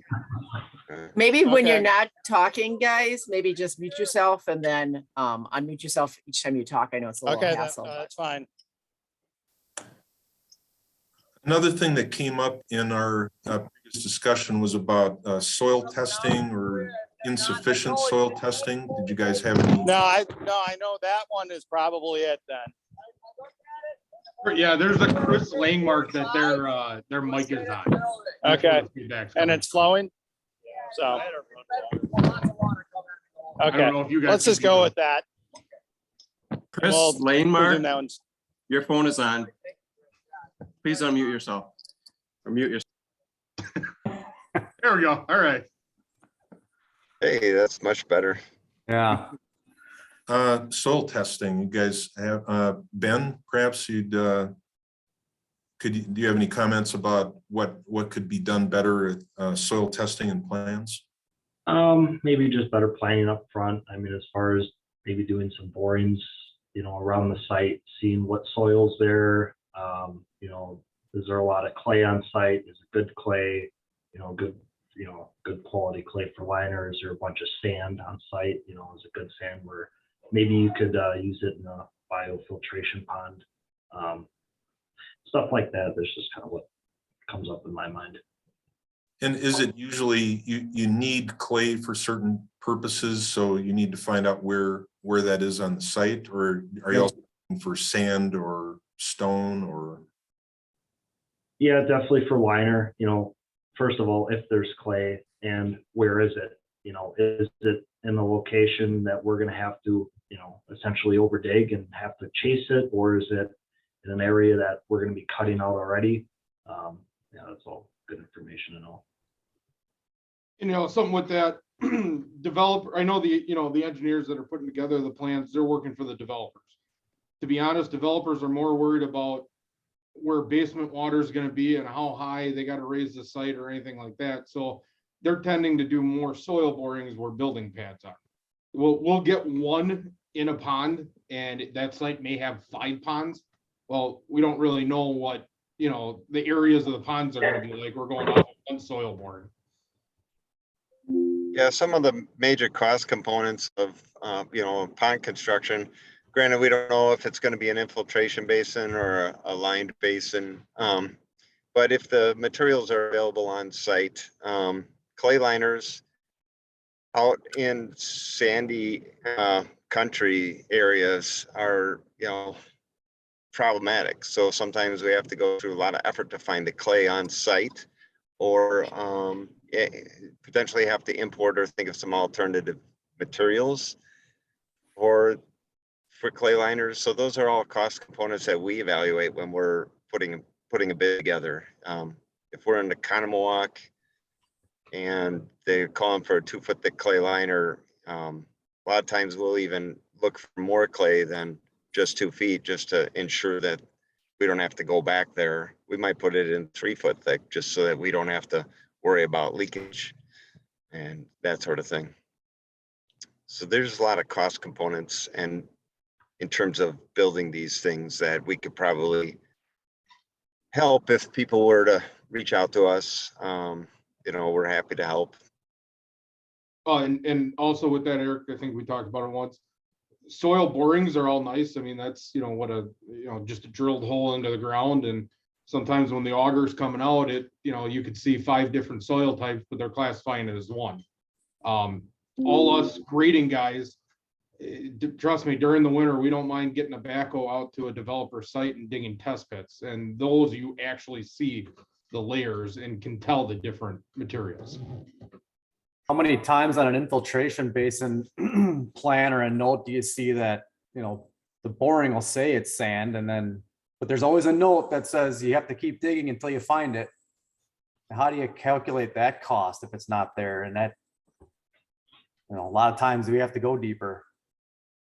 And developers are always willing to pay right out of their pocket for stuff. So it makes our jobs really easy. Another topic that came up when we had our pre-meeting was cut fill estimates. You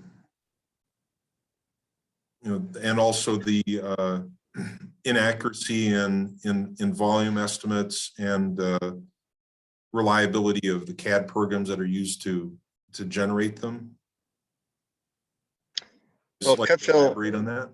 yeah, cut fill values are important. You know, obviously, when we do dig a pond, you know, we need to know where we're going to go with the dirt. And a lot of the engineers in town are pretty good about trying to, you know, if we're excavating a pond out, find an area on the site that can be built up to do that.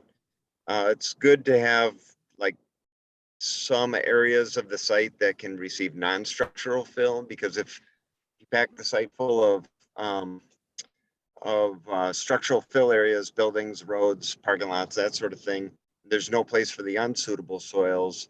Then if it rains or if the pond excavation is wet, there's less flexibility for doing the work, and you'll see a pricing escalation because of that from our perspective. So cuts and fills are a big thing. CAD files and designs. Nowadays, everybody's on GPS, so sharing those is really important, and having something that's reliable is important too, for sure. Having having a buffer on site, such as berms or non-structural features, to your point too, that if quantities, you know, dirt expands, it's just a guess. You know, we can do a calculation and be on the same page as the engineer, but get out to reality, get a bunch of rain, have a buffer zone where that dirt can go rather than being trucked off a site. Yeah, And then, you know, and start that writing buffer in the- zone. Oh, go ahead, Ben. you start writing in a, okay, you know, the borings or whatever show, you know, let's say 9 inches of topsoil, and then you run into a big section of 2 feet of topsoil, and all of a sudden there's a, you know, a bunch of dirt you have to make up for.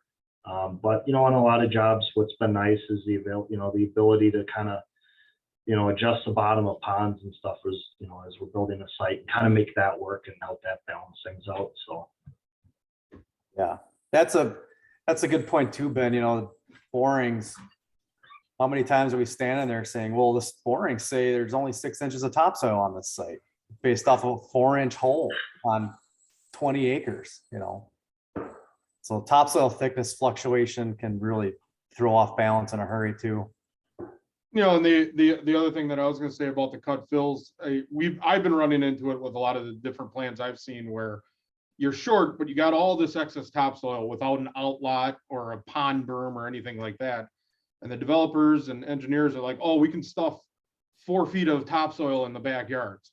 Well, yeah, you can do that, but in 4 or 5 months, when that developer is going to build that house and they move that setback, you know, or that house back a foot or two, well, then the developer's coming back at me saying they're digging through 5 feet of topsoil. Well, yeah, you wanted it filled to get your permits, and now it's a problem. So the buffer zone of having outlots or just nice looking berms are amazing.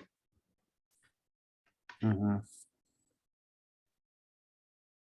When, The chat, oh, sorry, go when you ahead. get plans that have volume estimates on them, do they tend to underestimate fill volumes based on, swell factors or?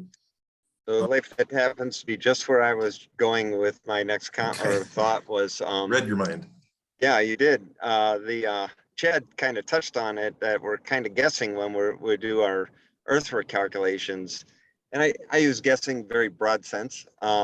We have programs, computer programs that, read thousands of cross sections on any given job. So, I mean, it's as accurate as, an engineer can draw an existing grade, a design grade. We put in sectional thicknesses, we make assumptions on topsoil depths. But no matter what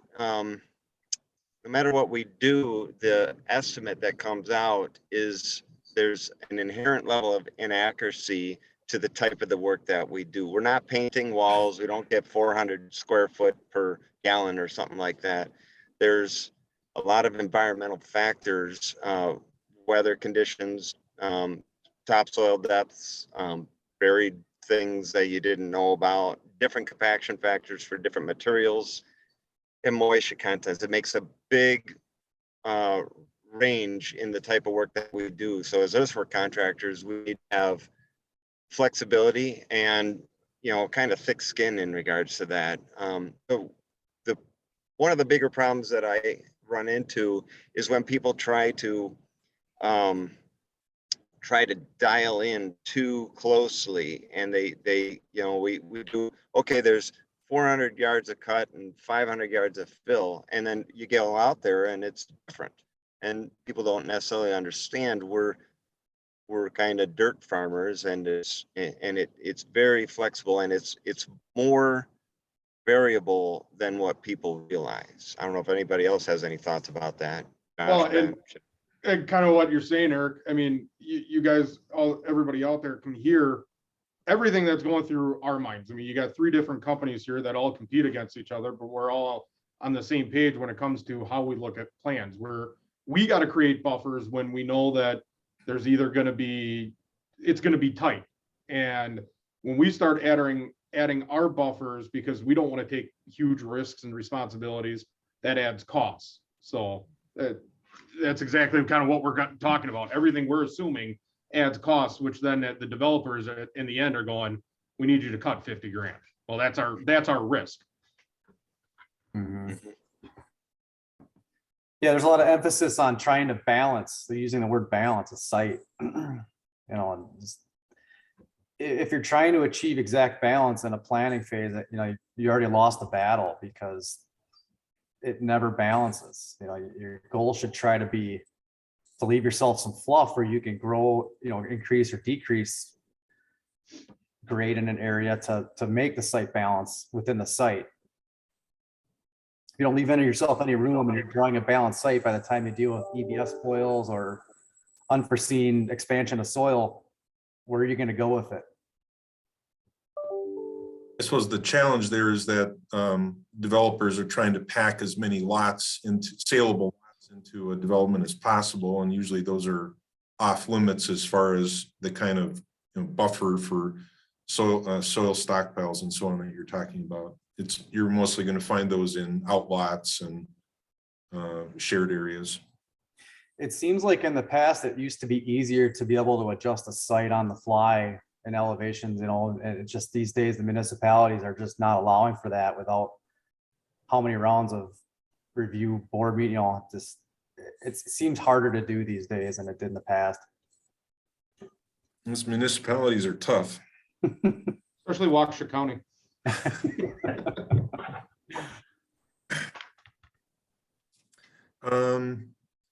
There's a question from the audience. Do you prefer to stake yourselves or have it done by the designer?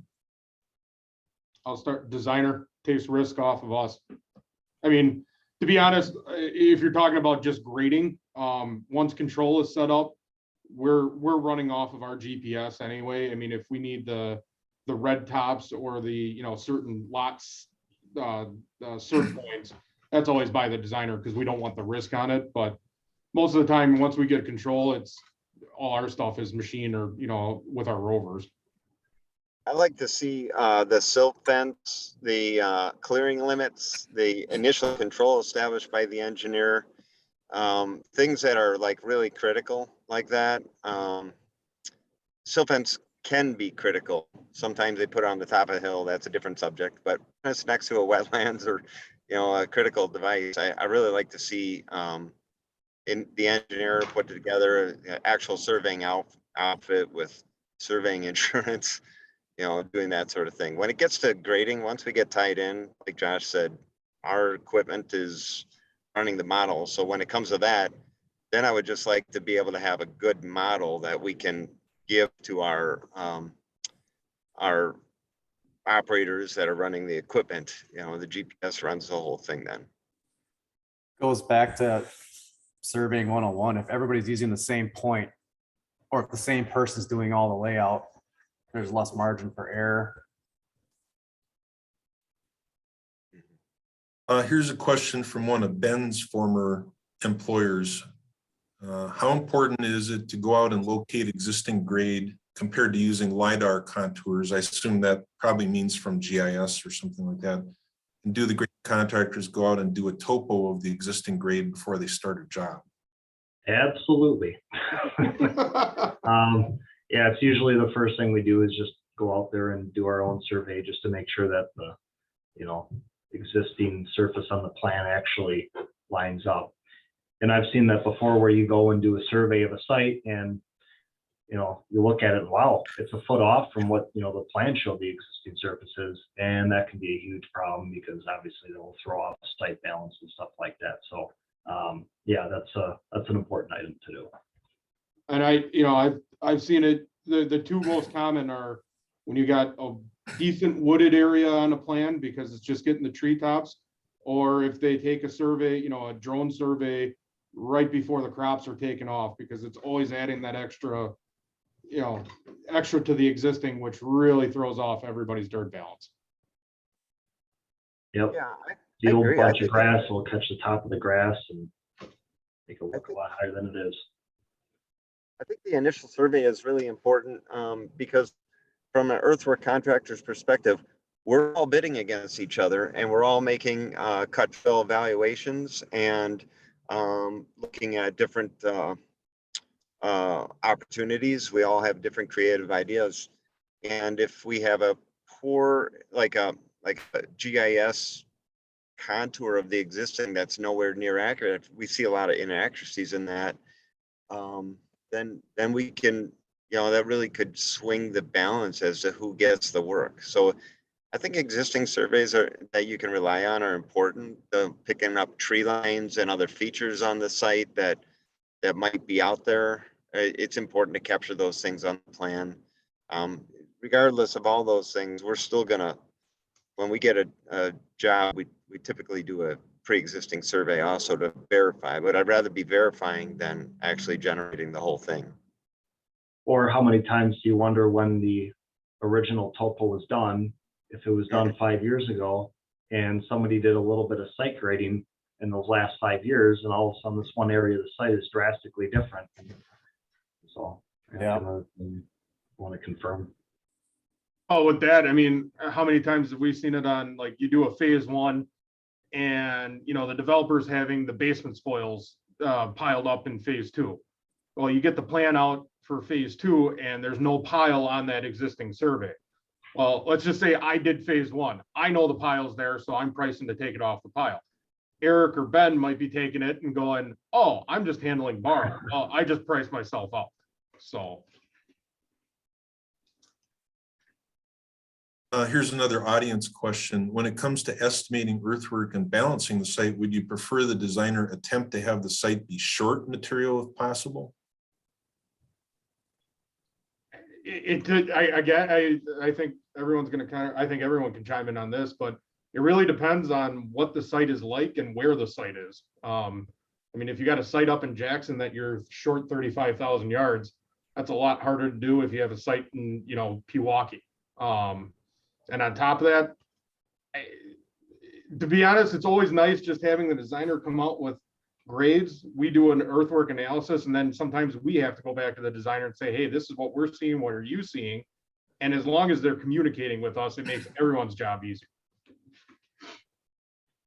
I think that is a really good question. And I think the answer is also variable. In a lot of cases, it would be probably preferable for the site to be short, but there are other cases where we want to get a little closer, or you never know, you might want it to be a little on the long side depending on circumstances. But some of the things that I see in like commercial construction or road building, you know, if you have a long duration project, you're likely to be generating some unsuitable soils. So even if you have a perfect balance and then you get the unsuitable soils, then all of a sudden the added moisture in that soil is going to grow that soil sometimes 25%. So you might, if you're trying to do a balance and then you're doing a job with a lot of features on it, you might end up being long in the long run. There's been jobs where we thought we were 8,000 or 10,000 yards short, and they turn out to be balanced just because undercutting and moisture conditions. So designing on the short side a little bit isn't a bad idea. There's things that can be done on site to combat a soil shortage too, you know, using non-topsoil and non-structural areas and things such as that, undercut spoils. You know, if you try to design it, if it's long and you have nowhere to go with it, it's so expensive to truck it off. Here's another question from the audience. Do you find differences in designs for municipal projects versus private sector developments? Boy, I could go on that for a while. Probably my biggest one of my biggest soapboxes that I get on is just the variability in plans. Like when we have new estimators come in and we're trying to teach people how to bid jobs, you know, you show them one set of plans and a new guy thinks, oh, that's how it's done. The solid lines are this, the dashed gray lines are this.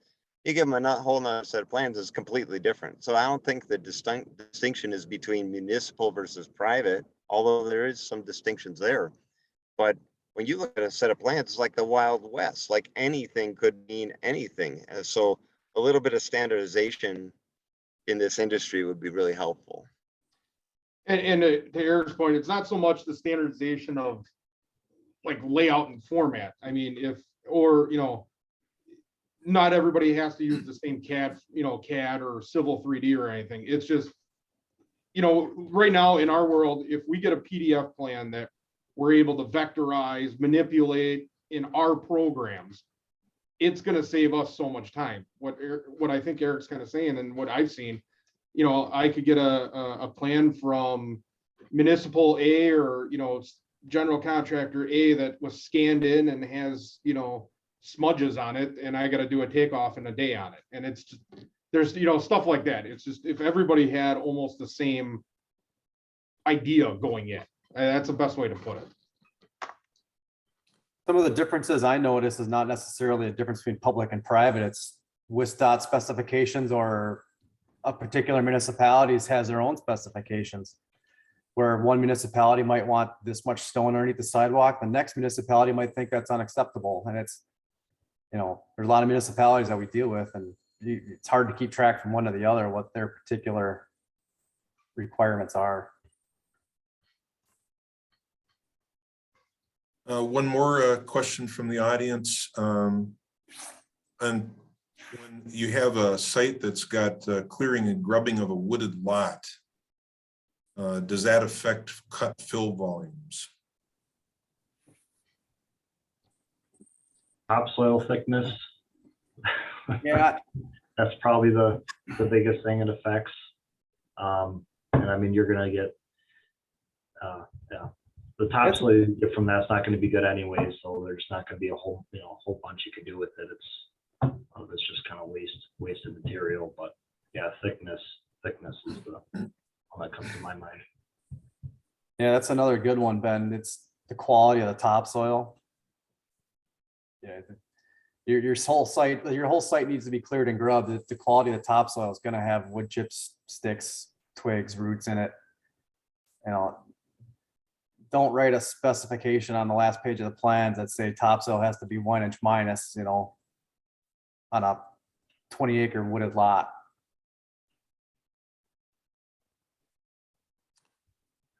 Well, we're down to our last couple minutes here. Is there anything else that you guys would like to tell your audience or our audience here for the good of the order?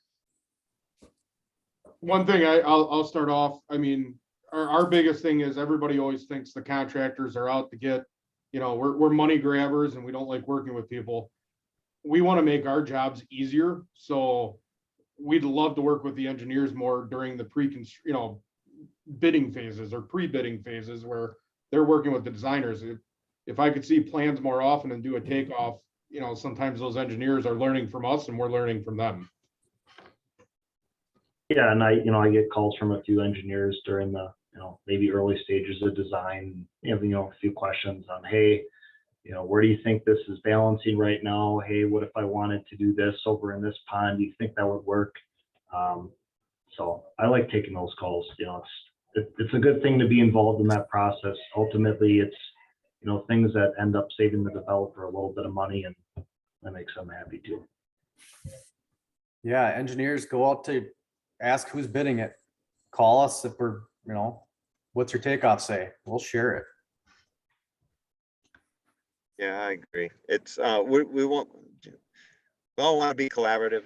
We want to be helpful. We don't have a problem with taking a look at plans earlier and giving suggestions or whatever. So like there's a lot of engineers in the area and we do a lot of work with a lot of them, and we want to have a good relationship, and we want to do the right thing for the owner and the developer, and for the environment also. And here's a final question from the audience. Any suggestions? You talked about standardization of plans. Any suggestions on how to achieve that? Have a 2-day roundtable with all the designers and get a standardization. I know some of you guys have done drafting or CAD yourselves. Did you all learn to do that just OJT, or did you have tech college classes or university classes? Well, I think that's where you get into the whole standardization question, is everybody learns from a different source. And so people have different teachers, and that's the difficult thing, is that until somebody comes along and kind of generates a standard and people start to see what other people are doing and kind of coalesce that way, that would be the only way. But civil engineering is just so broad. I've seen so many plans that I've seen a lot of plans that are really good, and I've seen a lot of plans that are really bad. And it's just somebody, they might think it's great, but you're not tuned to reading it that way or something like that. I don't know how to standardize it, but it would certainly be helpful. Well, I appreciate all you guys taking the time to participate, and I think it's really useful to get your point of view. Mostly we hear from engineers, so it's good to hear the other end of things as well. So thank you very much. Thanks, Lee. Well, next up, we have Jim Bachhuber. Jim spent 13 years of his career at the Wisconsin DNR in the Water Resources Bureau, and 28 years as a stormwater consultant in the private sector. And at the moment, he is retired. He served on numerous state and national advisory committees related to stormwater management and regulatory compliance. He's also an occasional instructor at the University of Wisconsin-Madison Engineering Professional Development courses. So I appreciate your coming out of retirement. Are you in Florida right now, Jim? Or, I'm in good old Middleton, Wisconsin, with the wonderful spring we've been having here. So not quite. So I asked Jim to recap a presentation that he did a few years ago about estimating costs for stormwater retrofits. So I'm gonna disappear and pop back up when you're winding down. Is everything, am I sharing properly here? Everybody seeing the screen? I see you and I see your, hear you, and you're good to go, I think. All right, great. Thanks. Thanks, Leif. Really appreciate it. Thanks for, I really appreciate the previous presentation from the contractors. I think it really dovetails well with my topic. And as Leif said, I did this several years ago. I spent a lot of time in my career doing stormwater management plans for cities, citywide planning. And part of that, of course, was for permit compliance. And it's the core of that usually is a stormwater modeling type of exercise to estimate pollution loading and then develop ideas, approaches for reaching a certain pollution reduction level and coming up with cost estimates for that process. So we're, the topic I'm talking about here is several stages before what our previous presenters had when they're actually dealing with designs on a site basis. And you heard the variability and challenges they have, even when you're at that level of detail. Well, we are orders of magnitude back from that level when we're doing these plans, citywide type plans. And that's what I'm gonna kind of focus on today. And just want to go through an exercise I did several years ago, like I said, but I think it still has applicability to today. So what I want to cover here is shown on the outline, and we'll just I'm trying to move. Let me move that over here. Thank you. So let me jump right into it here. As most people know who are in this business, cities in Wisconsin, municipalities have these MS4 permits, over 250, I think at last count, maybe even up to 300. I can't remember now for what the numbers are, but it's a lot. And these permits have requirements for pollution control reduction from stormwater, the basic NR 151 requirements, which have been around for a long time now. And then, of course, more recently, but still, pretty good history here is the TMDL requirements for MS4s. You heard Pete Wood yesterday talk about the Southeast TMDL status for a lot of the MS4s in the area. And all these permits have this requirement then for reducing stormwater pollution. And a lot of, when you have regulations like this, federal, state, local agencies, elected officials, they want to know what these program costs are going to be. What's it going to take to meet my permit requirements? And I've been around long enough to be in various committees and groups at the federal, state, and local level that come up with estimates, based on lots of different data sources. And they're just so variable and so widespread. It's hard to convey the range of values and costs that we have. And so I was trying to drill down a little bit and see what I can come up with in this little exercise. To start off with, I wanted to work with just what we call retrofitting in our business. And by that, I meant structural stormwater practices within the already built environment, because in Wisconsin, we're trying to reach these goals from an existing condition situation. And so we're dealing with a built environment, and using information from redevelopment or new development throws in a whole new level of variability with these costs, because contractors are doing lots of other things on a site besides building a pond, and so you can't isolate the pond cost or a BMP cost by itself. And so I did not include new or redevelopment practices. And then as a further definition of these retrofitting, they usually address runoff from multiple parcels when you're dealing with municipally owned and operated facilities. And that's what I'm going to be focusing on.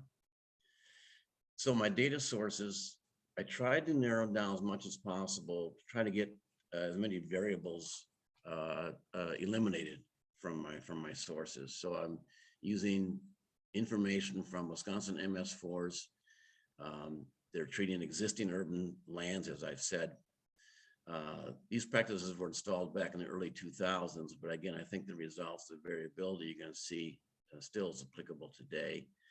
I used only regional stormwater ponds built to Wisconsin Tech Standard 1001. So there's a certain degree of uniformity there with what these practices were that I'm going to analyze.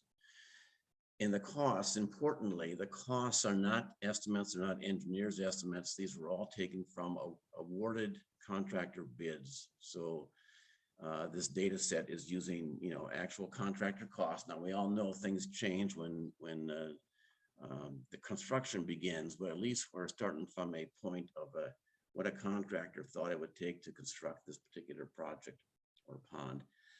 And finally, I'm going to look at the pollution control accomplishments of each project. And in Wisconsin, as you know, the DNR has set up a pretty definitive method for analyzing pollution control from stormwater ponds. And that again tries to eliminate some of the variability that comes up when we start talking about what does it cost to control a ton of sediment, of TSS. So I'm trying to narrow down and be consistent as much as possible on our data sources. So why did I kind of touched on this already, why did I only look at stormwater ponds as opposed to other BMPs? And my thought process was, well, the practice has the most history and experience. I think contractors and engineers and designers are, even back then, were very familiar with what we're trying to get at and build. And so it wasn't a new or innovative type of practice. So there was some, hopefully some lessons learned and consistency in the design and construction. As you know, we have very specific design requirements, already touched on that, the Tech 1001. So these basins, these ponds were starting off from a consistent framework. And these were built as standalone and not in a retrofit condition, and standalone, not part of a larger project. So again, this issue of parsing out, well, what was the cost of a side project versus the actual pond itself it gets narrowed down and hopefully eliminated as much as possible. And hopefully we would end up with more consistent unit costs. And finally, importantly, this issue of the modeling, how you calculated pollution control. There's lots of ways of coming up with these values if you look at a nationwide approach. But again, in Wisconsin, for the MS4s, the regulatory agencies have developed this protocols which engineers, consultants, municipalities were to use when calculating how much pollution control a practice achieved. So here's my data source. And again, it was obtained from various municipalities in the state. This is all public information. I had the construction costs, and again, these are the bid tab, so selected awarded bid tab costs. I had land, some places had land to purchase, some places didn't. I had the watershed area that was being treated by each of these basins or ponds, and the pollution control according to modeling, what was being achieved by the pond. And importantly, back to the construction costs, as you can see, it did not include design, legal, construction services. It was strictly the contractor's awarded bid. And you can see on this list that, again, we did have some variabilities. We had 3 of the ponds were actually converting a dry pond to a wet pond. Well, that adds some variability. Some of these ponds had to have a lift station to get the water up into it. So again, I realize there's some, even with this data set of 28 basins, there's some variability to deal with here. But in summary, we had 28 projects. You can kind of see from this table the basic data from those 28 projects and the land costs. 18 of them had land costs and what the total costs were. And obviously a big range from total cost, $75,400 to 1.8 million. My question was now, well, can I come up with any kind of relationship between costs and what we're accomplishing. And there's doing stormwater management planning, there's oftentimes, I looked at it as two different metrics that were often used when people try to figure out what was going to cost to achieve a certain goal for a city or a watershed. And those were generally, what does it cost to treat a certain number of acres of land with a BMP, or what does it cost to reduce pollution by a certain quantity, by X pounds per year? How much is it going to cost me? And those two metrics got used a lot for planning level cost estimating on what it would take to achieve some permit requirements. So let's start with the cost per an acre of urban land. Let's just see what the data shows us for that question. Simple plot put together with the 28 data points. I've got the watershed acres across the bottom here and the bid tab or the awarded costs at the top, and you get a spread like this across that data set of 28 data points. And right away you can see here's a project that treated somewhere between 450 acres for $400,000. Here's a project that treated a little over 500 acres for somewhere north of $1.3 million. If we try to fit a line on that, a best fit line, here's the curve you come up with, and there's the R squared value. Now, I'll have to admit, my statistics class back in the early days, I had to end up auditing, so I never was a very whiz at statistics. But even I can tell you that a curve fit of R squared of 0.378 is not exactly a very good relationship or a good fit. It just tells you there's a lot of variability with that relationship. Not very good, not a very good fit. And here's the data from this comparison. And again, I should have said this to start, I'm using construction and land costs together. We're going to go through a lot of different steps here, but this is the first one, just the cost of combined construction and land versus the area for all 28 ponds. And your average was $4,416 per acre of land treated. But you can see the range here, 725 to 270. That's quite a bit of range, and a standard deviation of 3,204 around that average. So when you ask somebody, what does it cost to treat an acre of urban land to achieve a certain level of pollution control with a pond, your answer is still going to, if you're just using those metrics, is going to have a big level of uncertainty to it. So let's take the next step. I'm going to eliminate the land costs and assume the land was available. Just take that out of the equation, and let's look at construction costs only and plot that against the watershed being treated. Again, you get a fairly spread out plot here, and you draw the best fit line on that, and your R squared gets a little bit better, but it's still a pretty poor fit by any measurement. So taking back to the question of what's it cost to treat an acre of land with a stormwater pond, a very simple basic practice, you still get, in my opinion, an average now of $3,161 per acre of land being treated. But you can see the range, 435 to 10,235. Still a pretty good range there. Standard deviation gives you, if you add that plus or minus the average number you end up with, that's where 65%, I believe, of the results fell. And so you try to tell a client that, well, it's going to cost you somewhere between $435 and $10,000 per acre to treat your city to a certain level.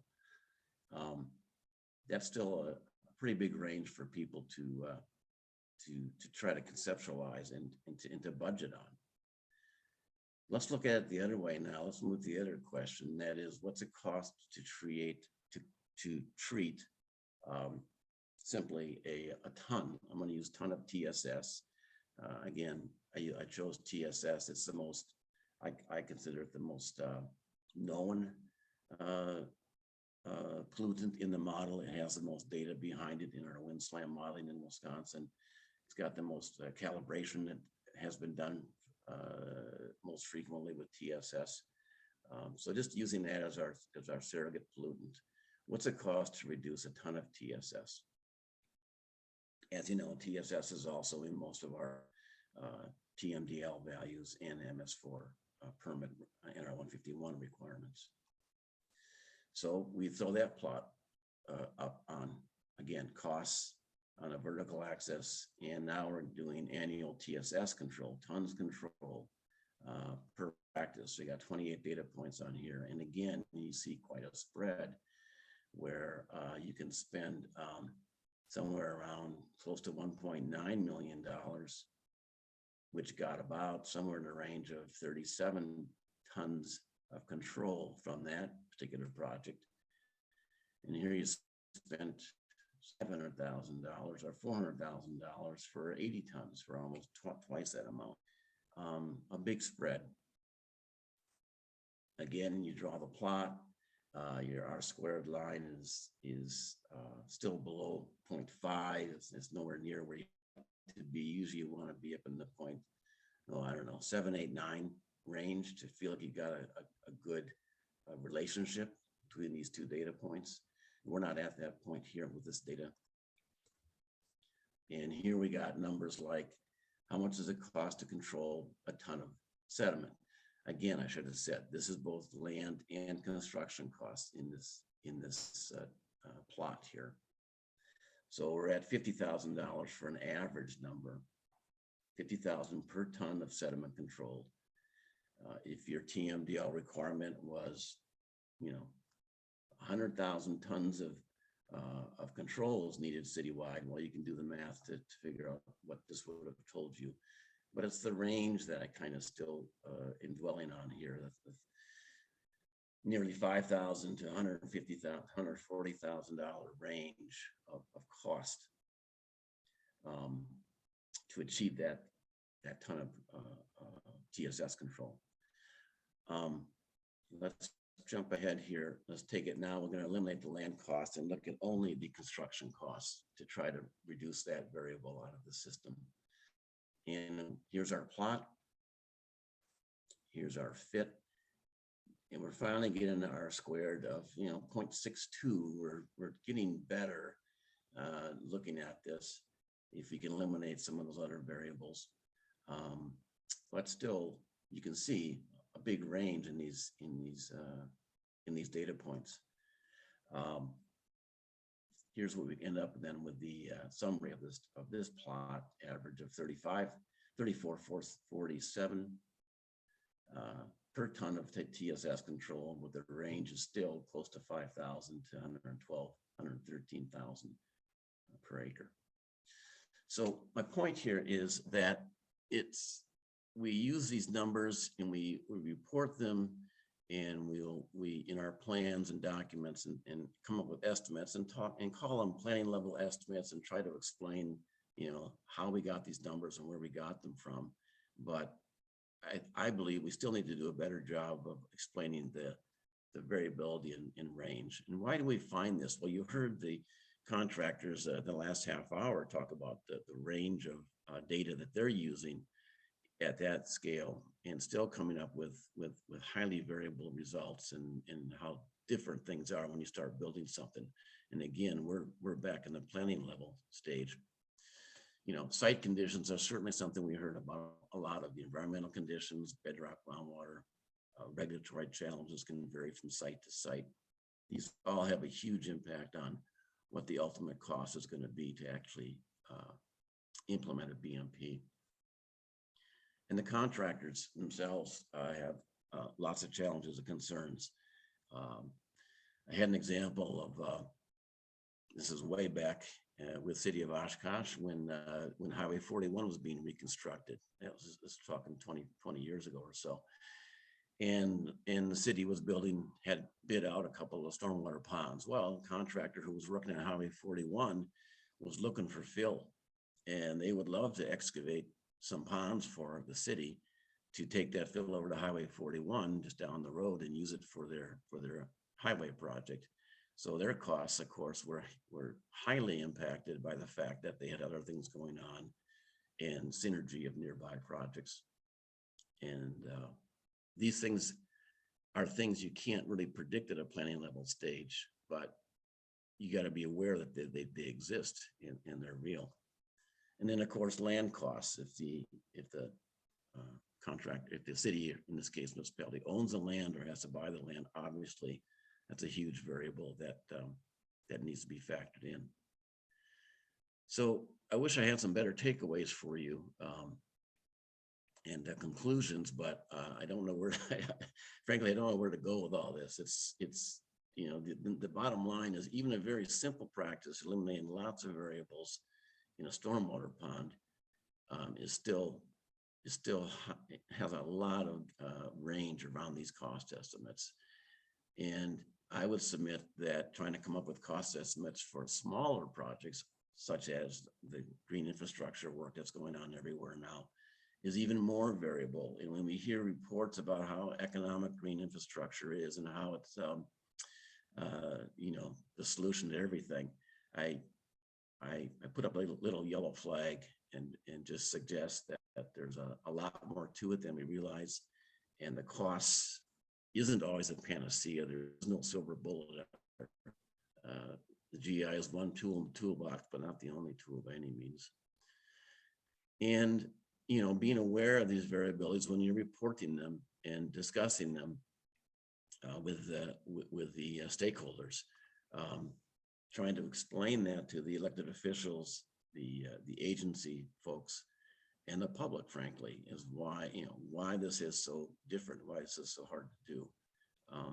That's the real challenge of any of our, you know, consulting projects, plan level projects. That's it in a nutshell. I wanted to just cover that. Hopefully that was useful, and I wanted to just convey that to you. So I think I got a few minutes for questions here, Leif, I believe. Yeah. So Jim, here's a chat question. Look like a couple of the data points could be outliers. Does the curve and the R squared value improve if you throw out those analyses? I was thinking the same thing on the contractor costs for TSS. Right. Those two outlier values, they actually wound up with a pretty nice linear fit, I thought. I looked for reasons to, those were not the ones that had pumps necessarily, or the dry ponds. I also did that in a more detailed analysis. I threw those out. So I ran out of reasons to start cherry picking. I could cherry pick the data just fine and put 3 points. I would have made a perfect line if I wanted. That would have been great. And I would have been, you know, shook myself and pat myself in the back and say it's mission accomplished. I had no reason to toss those out. And so you have to have a reason why you're using the data points that you're going to pick. Well, there was one value that was, you know, the one you kept coming back to that was like $400,000 and colossal amount of TSS and so on. And I wonder if that, yeah, the one in the bottom right there, I wonder if that's a Yeah, key I'm going to go back to the table here. where the, you know, for whatever reason, their dirt moving costs were just really reduced just because they had a place to get rid of the fill, or they could dispose of it on site instead of having to cart it away or something like that. You can, I agree, you can do that, but when you're, I'm going to go back to my, just so I don't have to dwell on that table too long, but when you're back to the planning level stages, you don't know those things. You're trying to come up with costs. And yeah, well, maybe you are going to have an easy disposal site. And you heard last half hour that the earth moving on these projects is obviously, and people know this, is the biggest cost factor on. And the built environment, you don't have outlots or waste areas. Right. Yeah. So. Except in maybe rare cases, like maybe you're doing something in a city park or something like that. And well, they just happen to have 2 acres of kind of underutilized space. Yeah. And again, that's, you know, in the planning level stages, which is where I was wrestling with this all the time, was, you know, how much information do you know, and can you can you modify your numbers to try to match those site-specific needs? Mhm. So if you're then you're working with some municipality and discussing how much hitting certain treatment marks is going to cost so they can comply with their TMDL. What do you do? Well, I'm interested to hear what other people have. My answer is simply to make sure you explain the range of numbers that you've got, show them the data.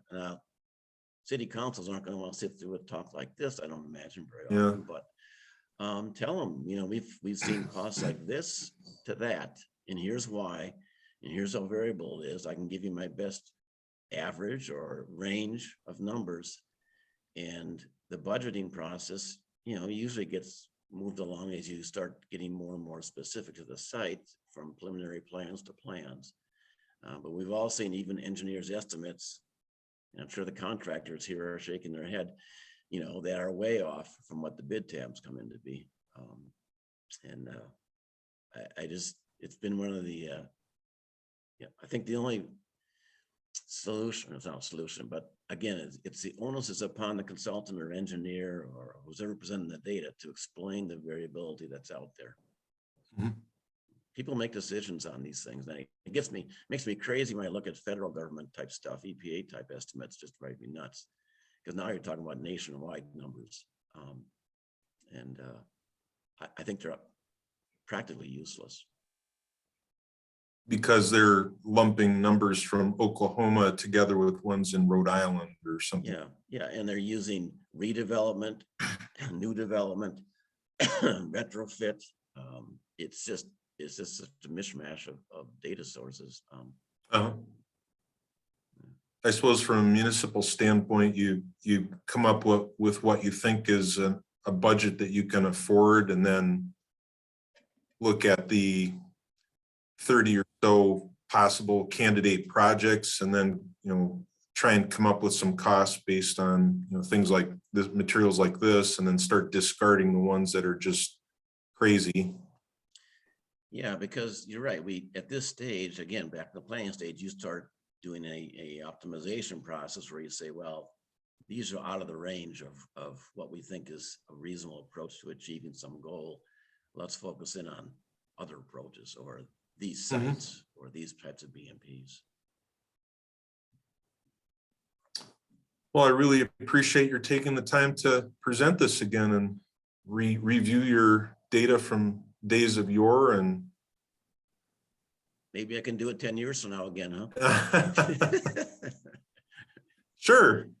I'll be retired by then, but well, Leif, I always enjoy your workshop. You guys do a great job, and I've enjoyed the presentations throughout these 2 mornings. So thanks for letting me. Are you going to stick around for John Reimer's project or presentation in the Par River, which is up next? And I really interested in what he does. I do have to have a commitment here, so I'm going to have to excuse myself. But John, enjoy the presentation, and thanks for all the great work you do in Dane County.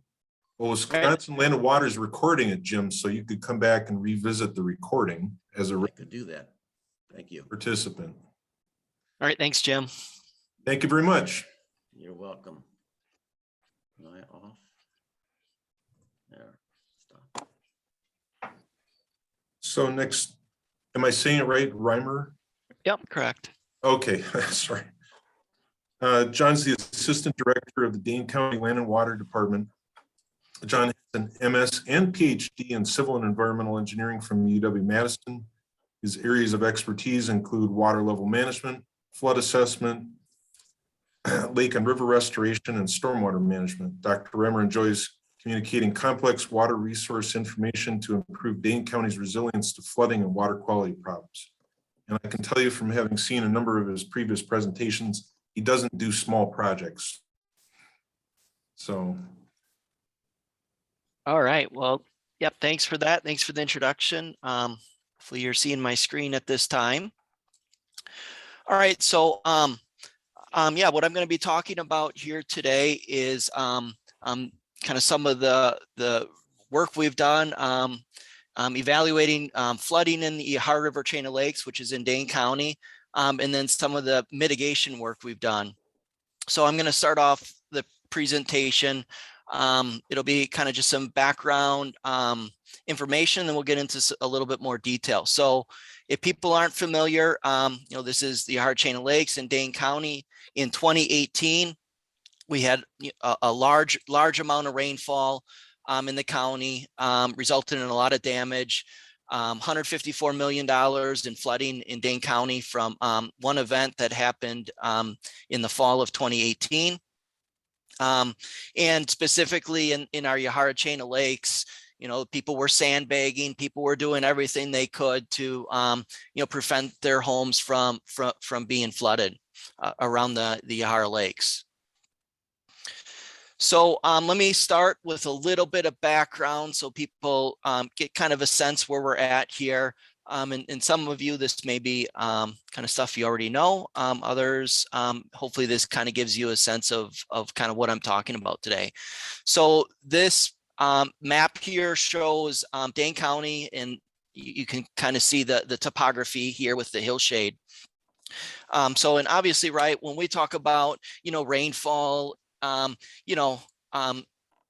water will either infiltrate, which is going to affect our groundwater levels, which is often unknown to a lot of people in our Yahara chain of lakes, what the base flow conditions or those groundwater levels are that are happening. So even though we may have high lake levels, people will say, well, it's not raining. Why isn't the water getting out?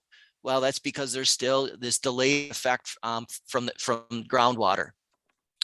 Right, in the water, obviously, that doesn't infiltrate, runs off into our lakes. So to give a little bit of more background here, right, over time, Madison here is located in between Lakes Mendota, Lake Monona here. The Capitol building is there as well. And over time, there's been development. And if I'm going to put some numbers on it here, let me give an example here. So here, let's just start more present day. The colors here represent how much urban area we have in the Yahara watershed. So the black here represents the Yahara watershed, and you can see the red shows the urban areas. So if I keep going back in time, we can plot all this and look at maps and see how that's changed as I go back in time. And in particular, the latest we go back to is 1970. That's what we have data for. And if we look over this 50-year period or so, right, we had 75,000 acres, about what today, 41,000 in 1970. So we have 2 times more area of development today than what we had in 1970. And I want you to kind of think about this 1970. I'll talk about this later on, but generally we have 2 times more over this 50 years. So and we all know this, that when we have more development, that means we have less areas for water to infiltrate and produces more runoff. Right, so we go to our map, we see that we get less filtration and the water goes in at a faster rate and more quantity running off. And if as we've been seeing, like the 2018 storm, we've seen that these rains are getting bigger, right? So we've seen these extreme rainfalls that have occurring more recently, so resulting in more runoff. So if we also, another concept that I want to share with you is that was the hydrology perspective, the watershed, what runs off. But there's another perspective when we think about Yahara chain of lakes, is the hydraulics of the system, is moving water from one lake to another, or in other words, the flow that we're moving through the lake system. And not to get into all the equations, but flow is generally a function of the river, how big it is, the area, the slope, and the friction. So what we found over times, we can look at old bridge plans to see the bottom, what we call the bathymetry or the underwater topography.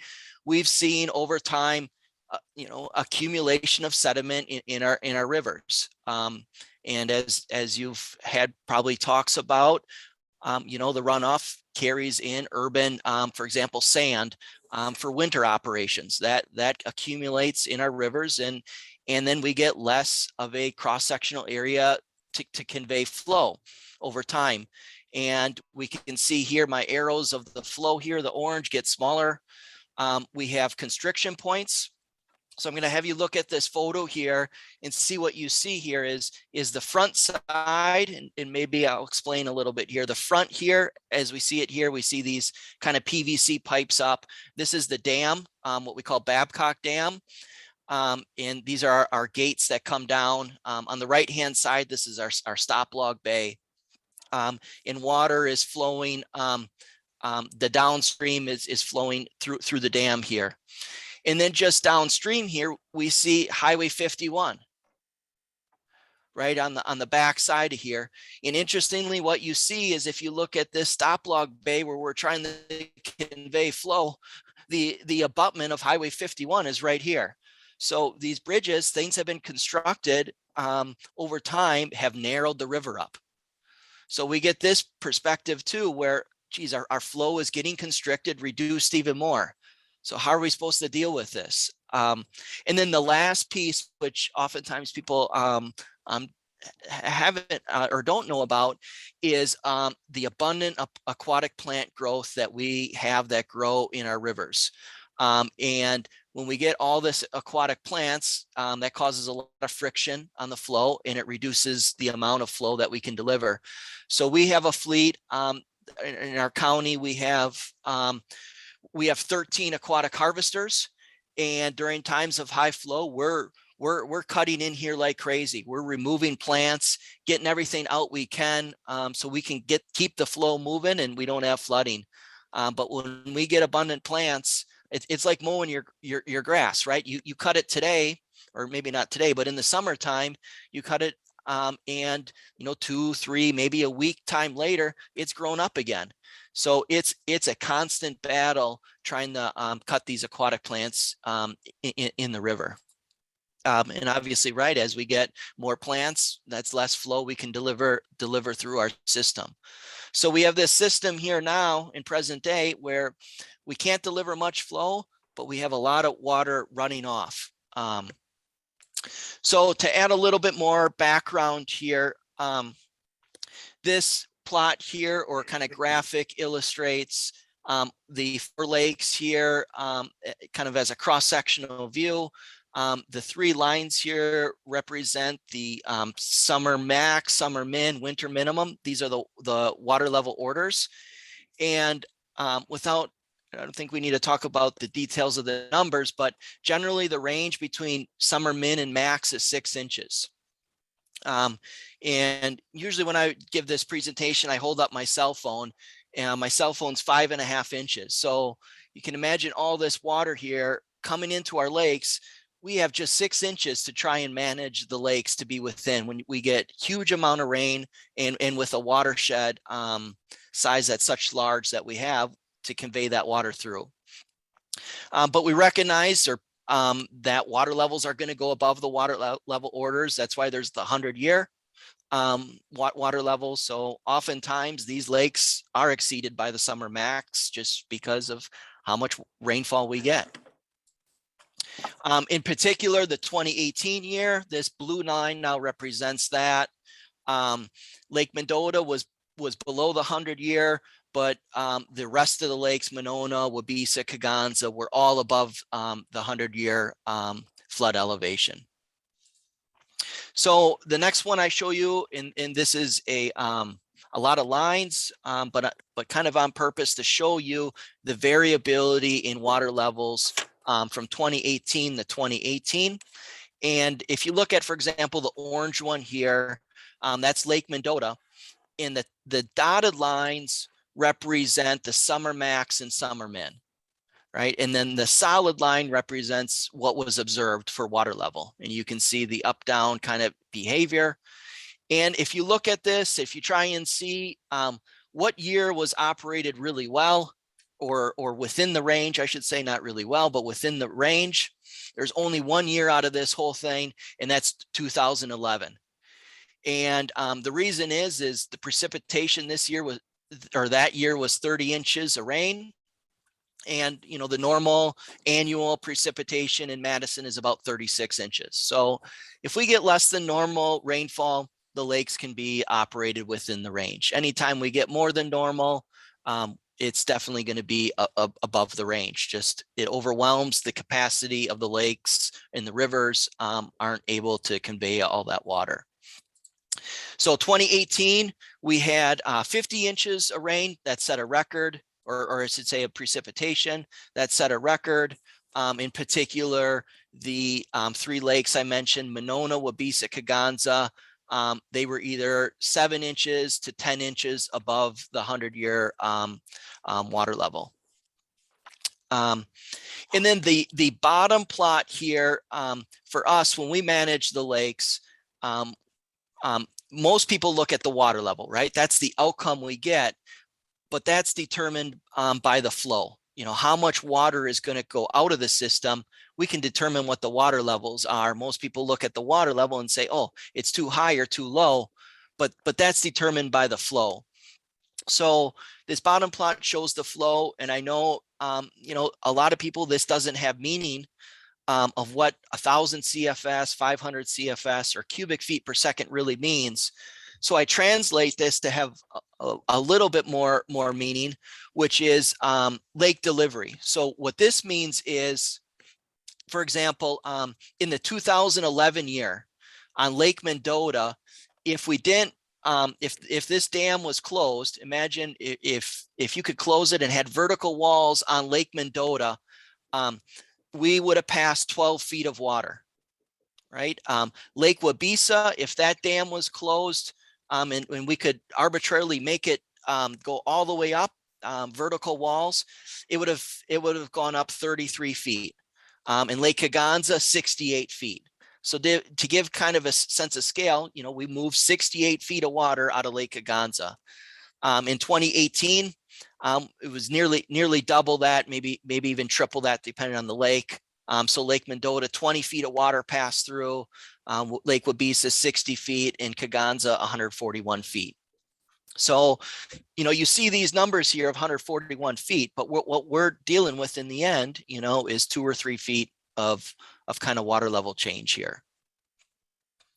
All right, so to help us understand the system, we have a series of observation systems in our lake system. This provides us a lot of feedback, you know, and we can use that to look, analyze long-term records.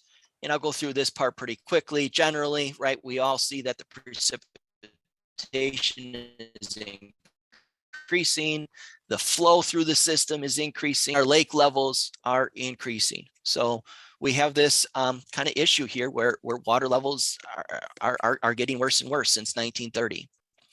Okay, so and the next part I'm going to talk about is kind of the modeling, how we analyze, how we assess this. So I mentioned to you the hydrology, the watershed part.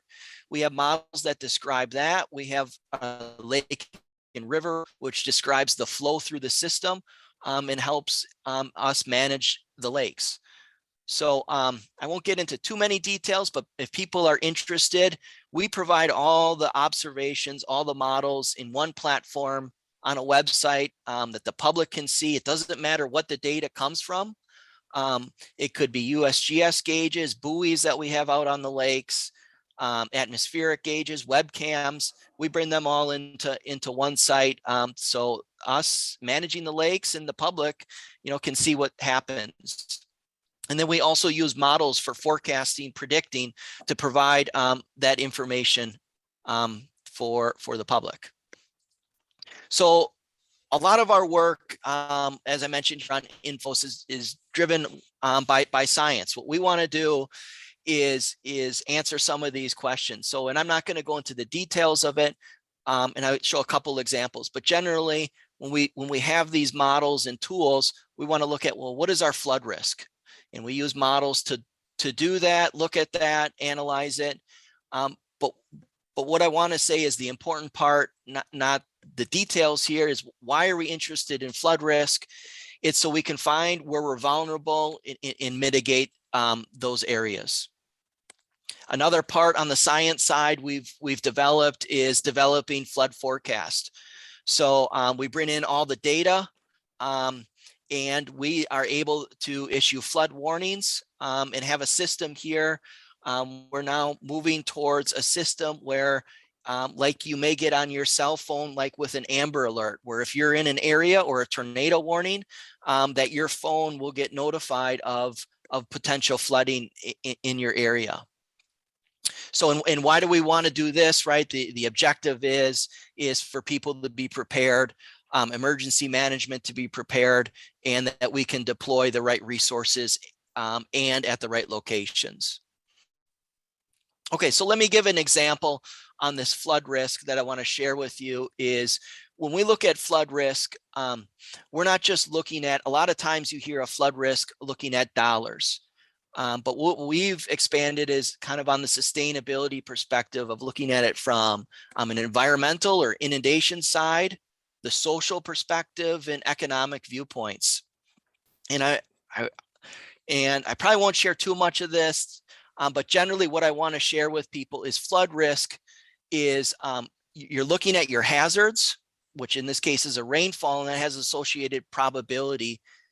And what are your vulnerabilities? That equals your risk. So, and then sustainability. So let me show you this quickly on the social side. And I want people to think about this is, and I often hear this, is, oh, the 1,000-year event, well, we're really at risk. We got to watch out for the 1,000-year event because we're most at risk from that. And I hear this a lot, and that statement is not necessarily true.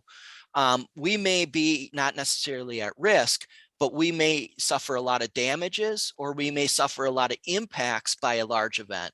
So for example, I'm going to show you social impacts from our modeling. We look, and in this case, we looked at how many people need to be evacuated on a lake. And the color here represents the lake. In the bottom axis represents return period, right? So on a 500-year return period, for example, on Lake Monona, we see 2,000 people will need to be evacuated, versus if we go down here to, a 100-year event, it's 1,000 people, right? So generally, right, what we see is the larger the return period, the more impacts we have, but that doesn't mean risk. So as I mentioned before, risk is accounting for your probability. So a 500-year is less likely to happen, but a 10-year event, yeah, the number is small, but it's more common to happen. So what this shows us here on the risk side, if we look at it, and I'm only showing social, we've done this for economic and other factors, but I want to show social because oftentimes we don't talk about that. We often talk about dollars. But what we see on the social side is people are most at risk between a 5 and 25-year event, right? It's not the 500-year that we are most at risk from, at least in the Yahara chain of lakes. Okay, and we put all this together and we want to then quantify and look at it. If we're making decisions on the lake and what we're going to do for mitigation options, it's not necessarily always economics. It's the social impacts, it's the environmental impacts, and we bring this all together to assess different alternatives and different solutions that we should implement that's going to have multitude of benefits from a sustainability perspective. But what we also have here, and it gets complex, is the competing interest. For example, Lake Mendota has one competing interest compared to Lake Kaganza down here. And how do we balance those competing interests? So what I'm going to move toward next in my last kind of few minutes here is really implementing something and improving our flood resiliency. So when we talk about flood resiliency, we're not saying we're so strong, we're going to protect everything. What we want to say is we're going to reduce the number of flood disasters. So hopefully we can go from 100-year, right, that we get damage today, that damage is seen now at a 500-year, and we keep improving our ability. And then if that flood disaster occurs, say it occurs at 100-year, we now are positioned in a way that we can recover quickly. So after the 2018 year event, what that came about was we need to get to work and how can we improve our flood resiliency. We brought together a team technical work group, used our modeling. So we had that flooding in the fall of 2018. Already in February of 2019, we developed all the scenario simulations, had a report, provided it to a policy task force made up of the community. And from there, they came up with decisions in March of 2019. So from government times, this is pretty quick. We went from flooding in 2018 to having implement solutions that we wanted to do already in March of 2019. And I'm not going to go through the details here, but I want to show you some of the scenarios. What we did is divide into two concepts: adaptation. So in other words, how can we adapt the way, or how can we change the way we manage the lake system, but not physically change the underlying issues? So for example, let's operate Lake Mendota differently. Let's lower Lake Mendota 1 foot to provide flood storage. Let's, on the alternative, right, this is where the competing interests come in. Let's actually operate higher to protect the lower lakes. Let's operate at this 100-year water level, so that way we're discharging less water to the lower lakes. Let's get rid of management. Let's think that maybe the dams aren't good. Let's just remove them all. Right, those were three options that came up that we did. On the mitigation side, as I mentioned to you, we looked at replacing there's 14 bridges along here, replacing all 14 bridges. Another option was sediment removal, removing sediment in the Yahar River. Another one was pumping. And then another one was combining. So after all these efforts of with the policy task force and the community, what they chose to do and what was supported in the technical report was sediment removal. So right, this is what we ended up with: about 50,000 cubic yards of material removing between Waukesha or Monona Waukesha, 75,000 here and 100,000 down here. After that, we developed a plan, our phased approach. And this phased approach, you see, why aren't we starting at the downstream end? Why doesn't that become phase 1? Well, these phases were developed with in mind the concept I showed before about sustainability and where is the need the most driven. Where can we make the impact in this time that's going to provide the benefit? Also, we have to be aware of. Oh, I'm getting some sort of feedback. But the other concept or where we have to be aware of is what are the impacts we're doing in the stream: endangered mussels, fish refuge areas. There's a Native American fish weir, future plans for a whitewater park, and taking those all into concept. So we developed our planning design, did all, sediment cores through the system. We collect bathymetry underwater. This is a 1.8 mile stretch, but it's 30 miles of data, high resolution bathymetry. We use all this to develop our plans that we're going to do here. We apply for our permits. Obviously, there's a lot of permits. People are aware of that. And then we can go out and request for bids, get our county board approval, and start the project. But what we found was this was a slow process here for requests for bids. There's not many dredging companies, contractors around. So last year was the first year. We actually bought our own dredge. We have our own staff. We're now doing this at the county level with our own staff, own equipment. So let me show you how this may work if people aren't familiar, right? Hydraulic dredging. We connect these through a series of pipes to a booster pump. That booster pump goes to a dewatering basin that we design and build to capture the sediment. After we're done, we'll cover this, we'll cap this. It will be reused for road projects. And in the meantime, we will seed it over and it will be restored as a native planting. So these are what we're going to be doing all around the county with these dewatering basins where we need them. So let me show you, hopefully you can hear this.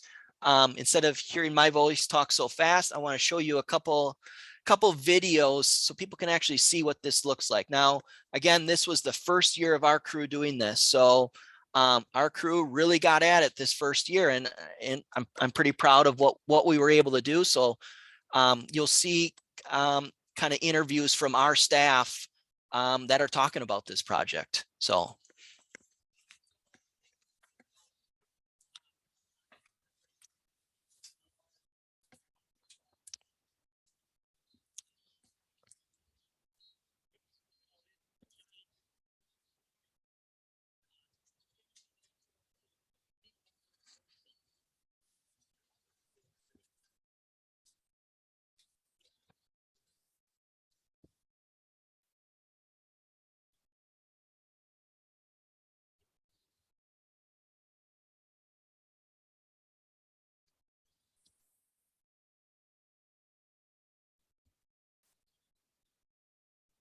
There's no audio on our end. Oh, no audio on your end. Oh, sorry about that. I don't know how I can get audio here. Okay, let me try this. So today we're right across the street from Babcock Park, right adjacent to the Yahara River here in the village of McFarland. Basically, all it is a giant dirt swimming pool. It's the fancy name for it is a dewatering basin. As you're harvesting the sediment out of the river system, you have to have somewhere to put it. What this bowl behind us allows us to do is the water will settle off, and all we keep here is the sediment that we want to get rid of.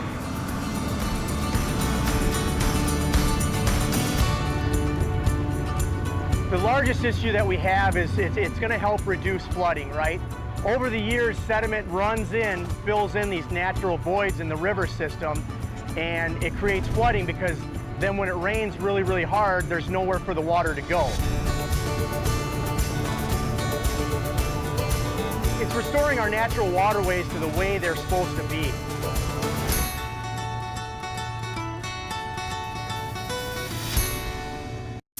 So that was one video. Let me show you the next one so you can see the dredge next.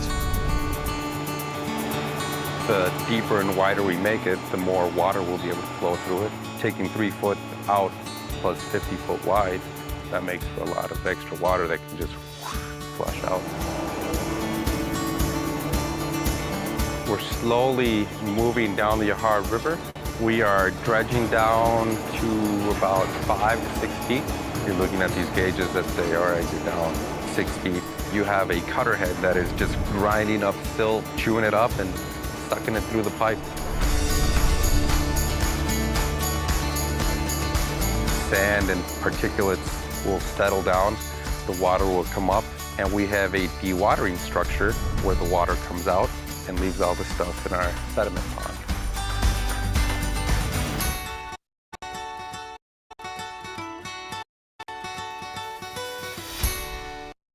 All right, so that's a little bit about our project, kind of what built up to it. If people want to see more, we have a website that describes it. We also have a lot more videos there where people can see more videos. And with that, I don't know if there's any time, but I'm available for questions if people want to stay on. We have a few minutes. Well, we're running a little over, John, but we're not.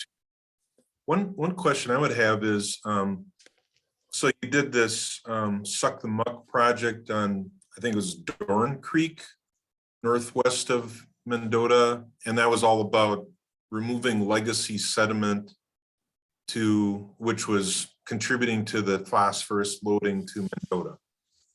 And well, this project you're doing here is in the Rock River TMDL as well. Was there any effort to quantify what removing the sediment does for the legacy sediment phosphorus as part of the Rock River TMDL? Yeah, good question. So the work that we've done, like you mentioned, Dorn Creek is in our tributary feeders of to the stream. So particular in Dorn Creek, I guess that's another presentation. But yeah, you're right. We removed what we call legacy sediment or phosphorus from the stream bed that's accumulated. It's this black, rich organic material. And also part of that project is we reconnected the floodplain. So yeah, we did flood storage there and improve the water quality. But the material there is a silty type fine material because the flow rates are less and the gradient is very flat. It allows it to trap those really high rich phosphorus sediments. When we're in the river here, the flow rates are a lot larger. And as such, what we get for accumulation, like I showed at the bridges there, is more of a sandy material. I even mentioned kind of winter operations in the urban area with sand runoff, because generally that's what can be trapped in the Yahara River. Unfortunately, sand doesn't have much phosphorus that generally binds to it. So we did look at it, but there's not much phosphorus really in the Yahara River that really there could be much claimed. I mean, there's some, but not much compared to these tributary streams. Well, that's disappointing. But and one of the audience questions is, what soil testing do you need to do and how was it mitigated?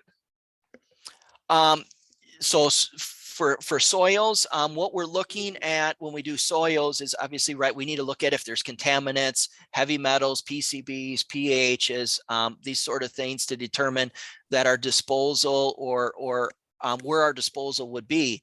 In this case, it wasn't contaminated, so we're able to reuse that material. But we're also looking at parameters of soil texture to determine, is it mostly sand, is it silty?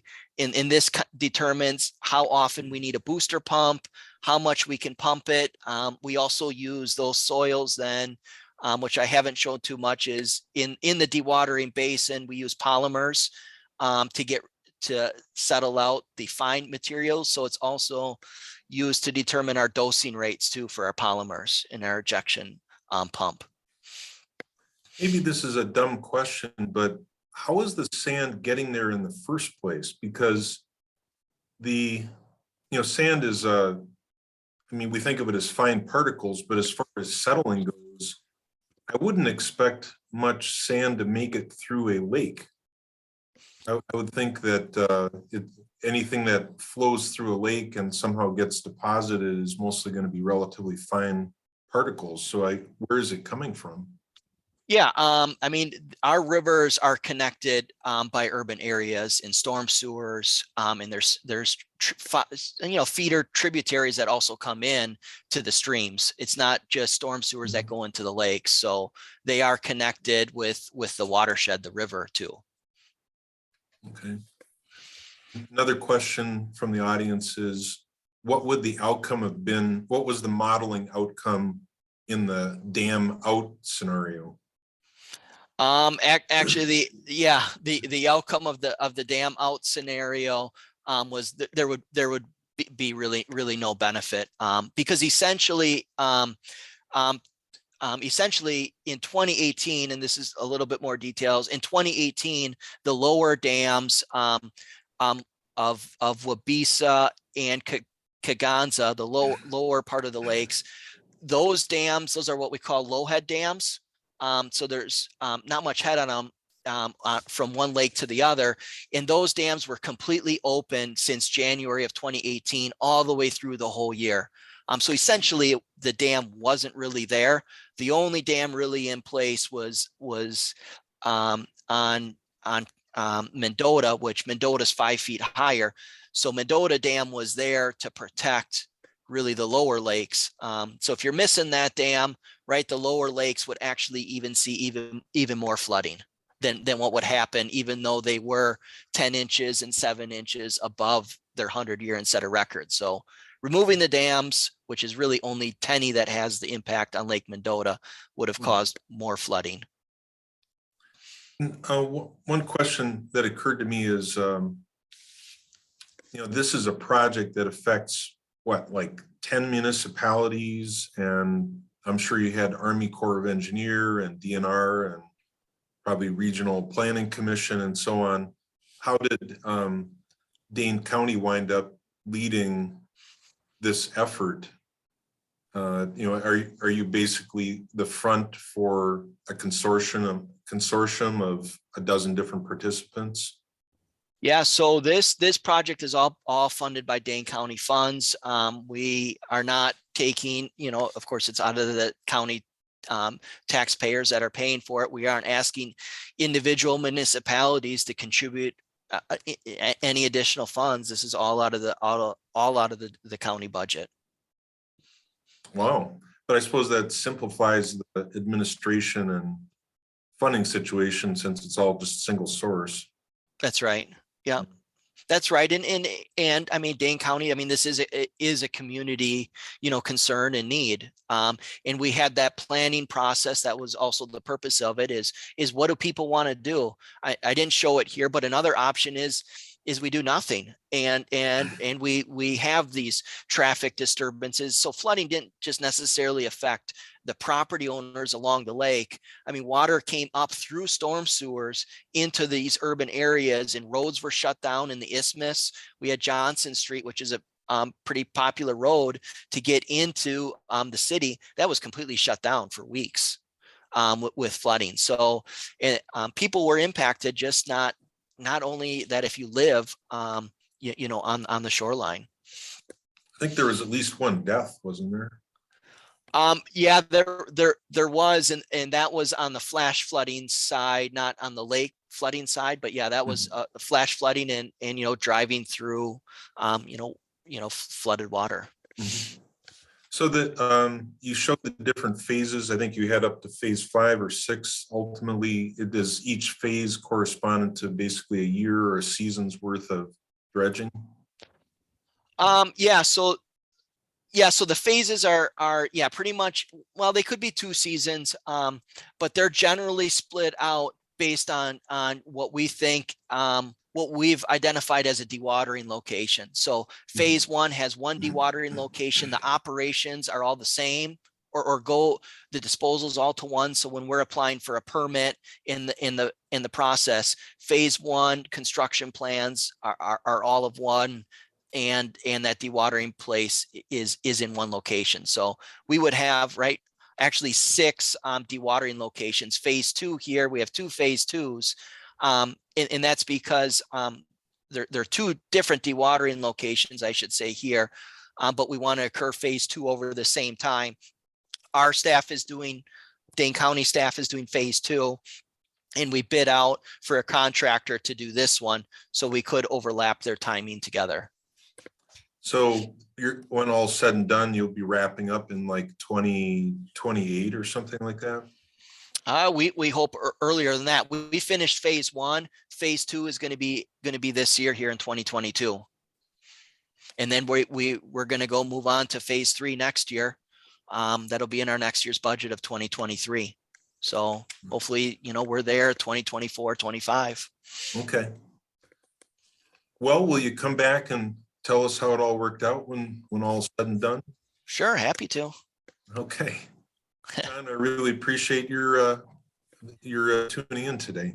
Okay, yep, thanks for inviting me.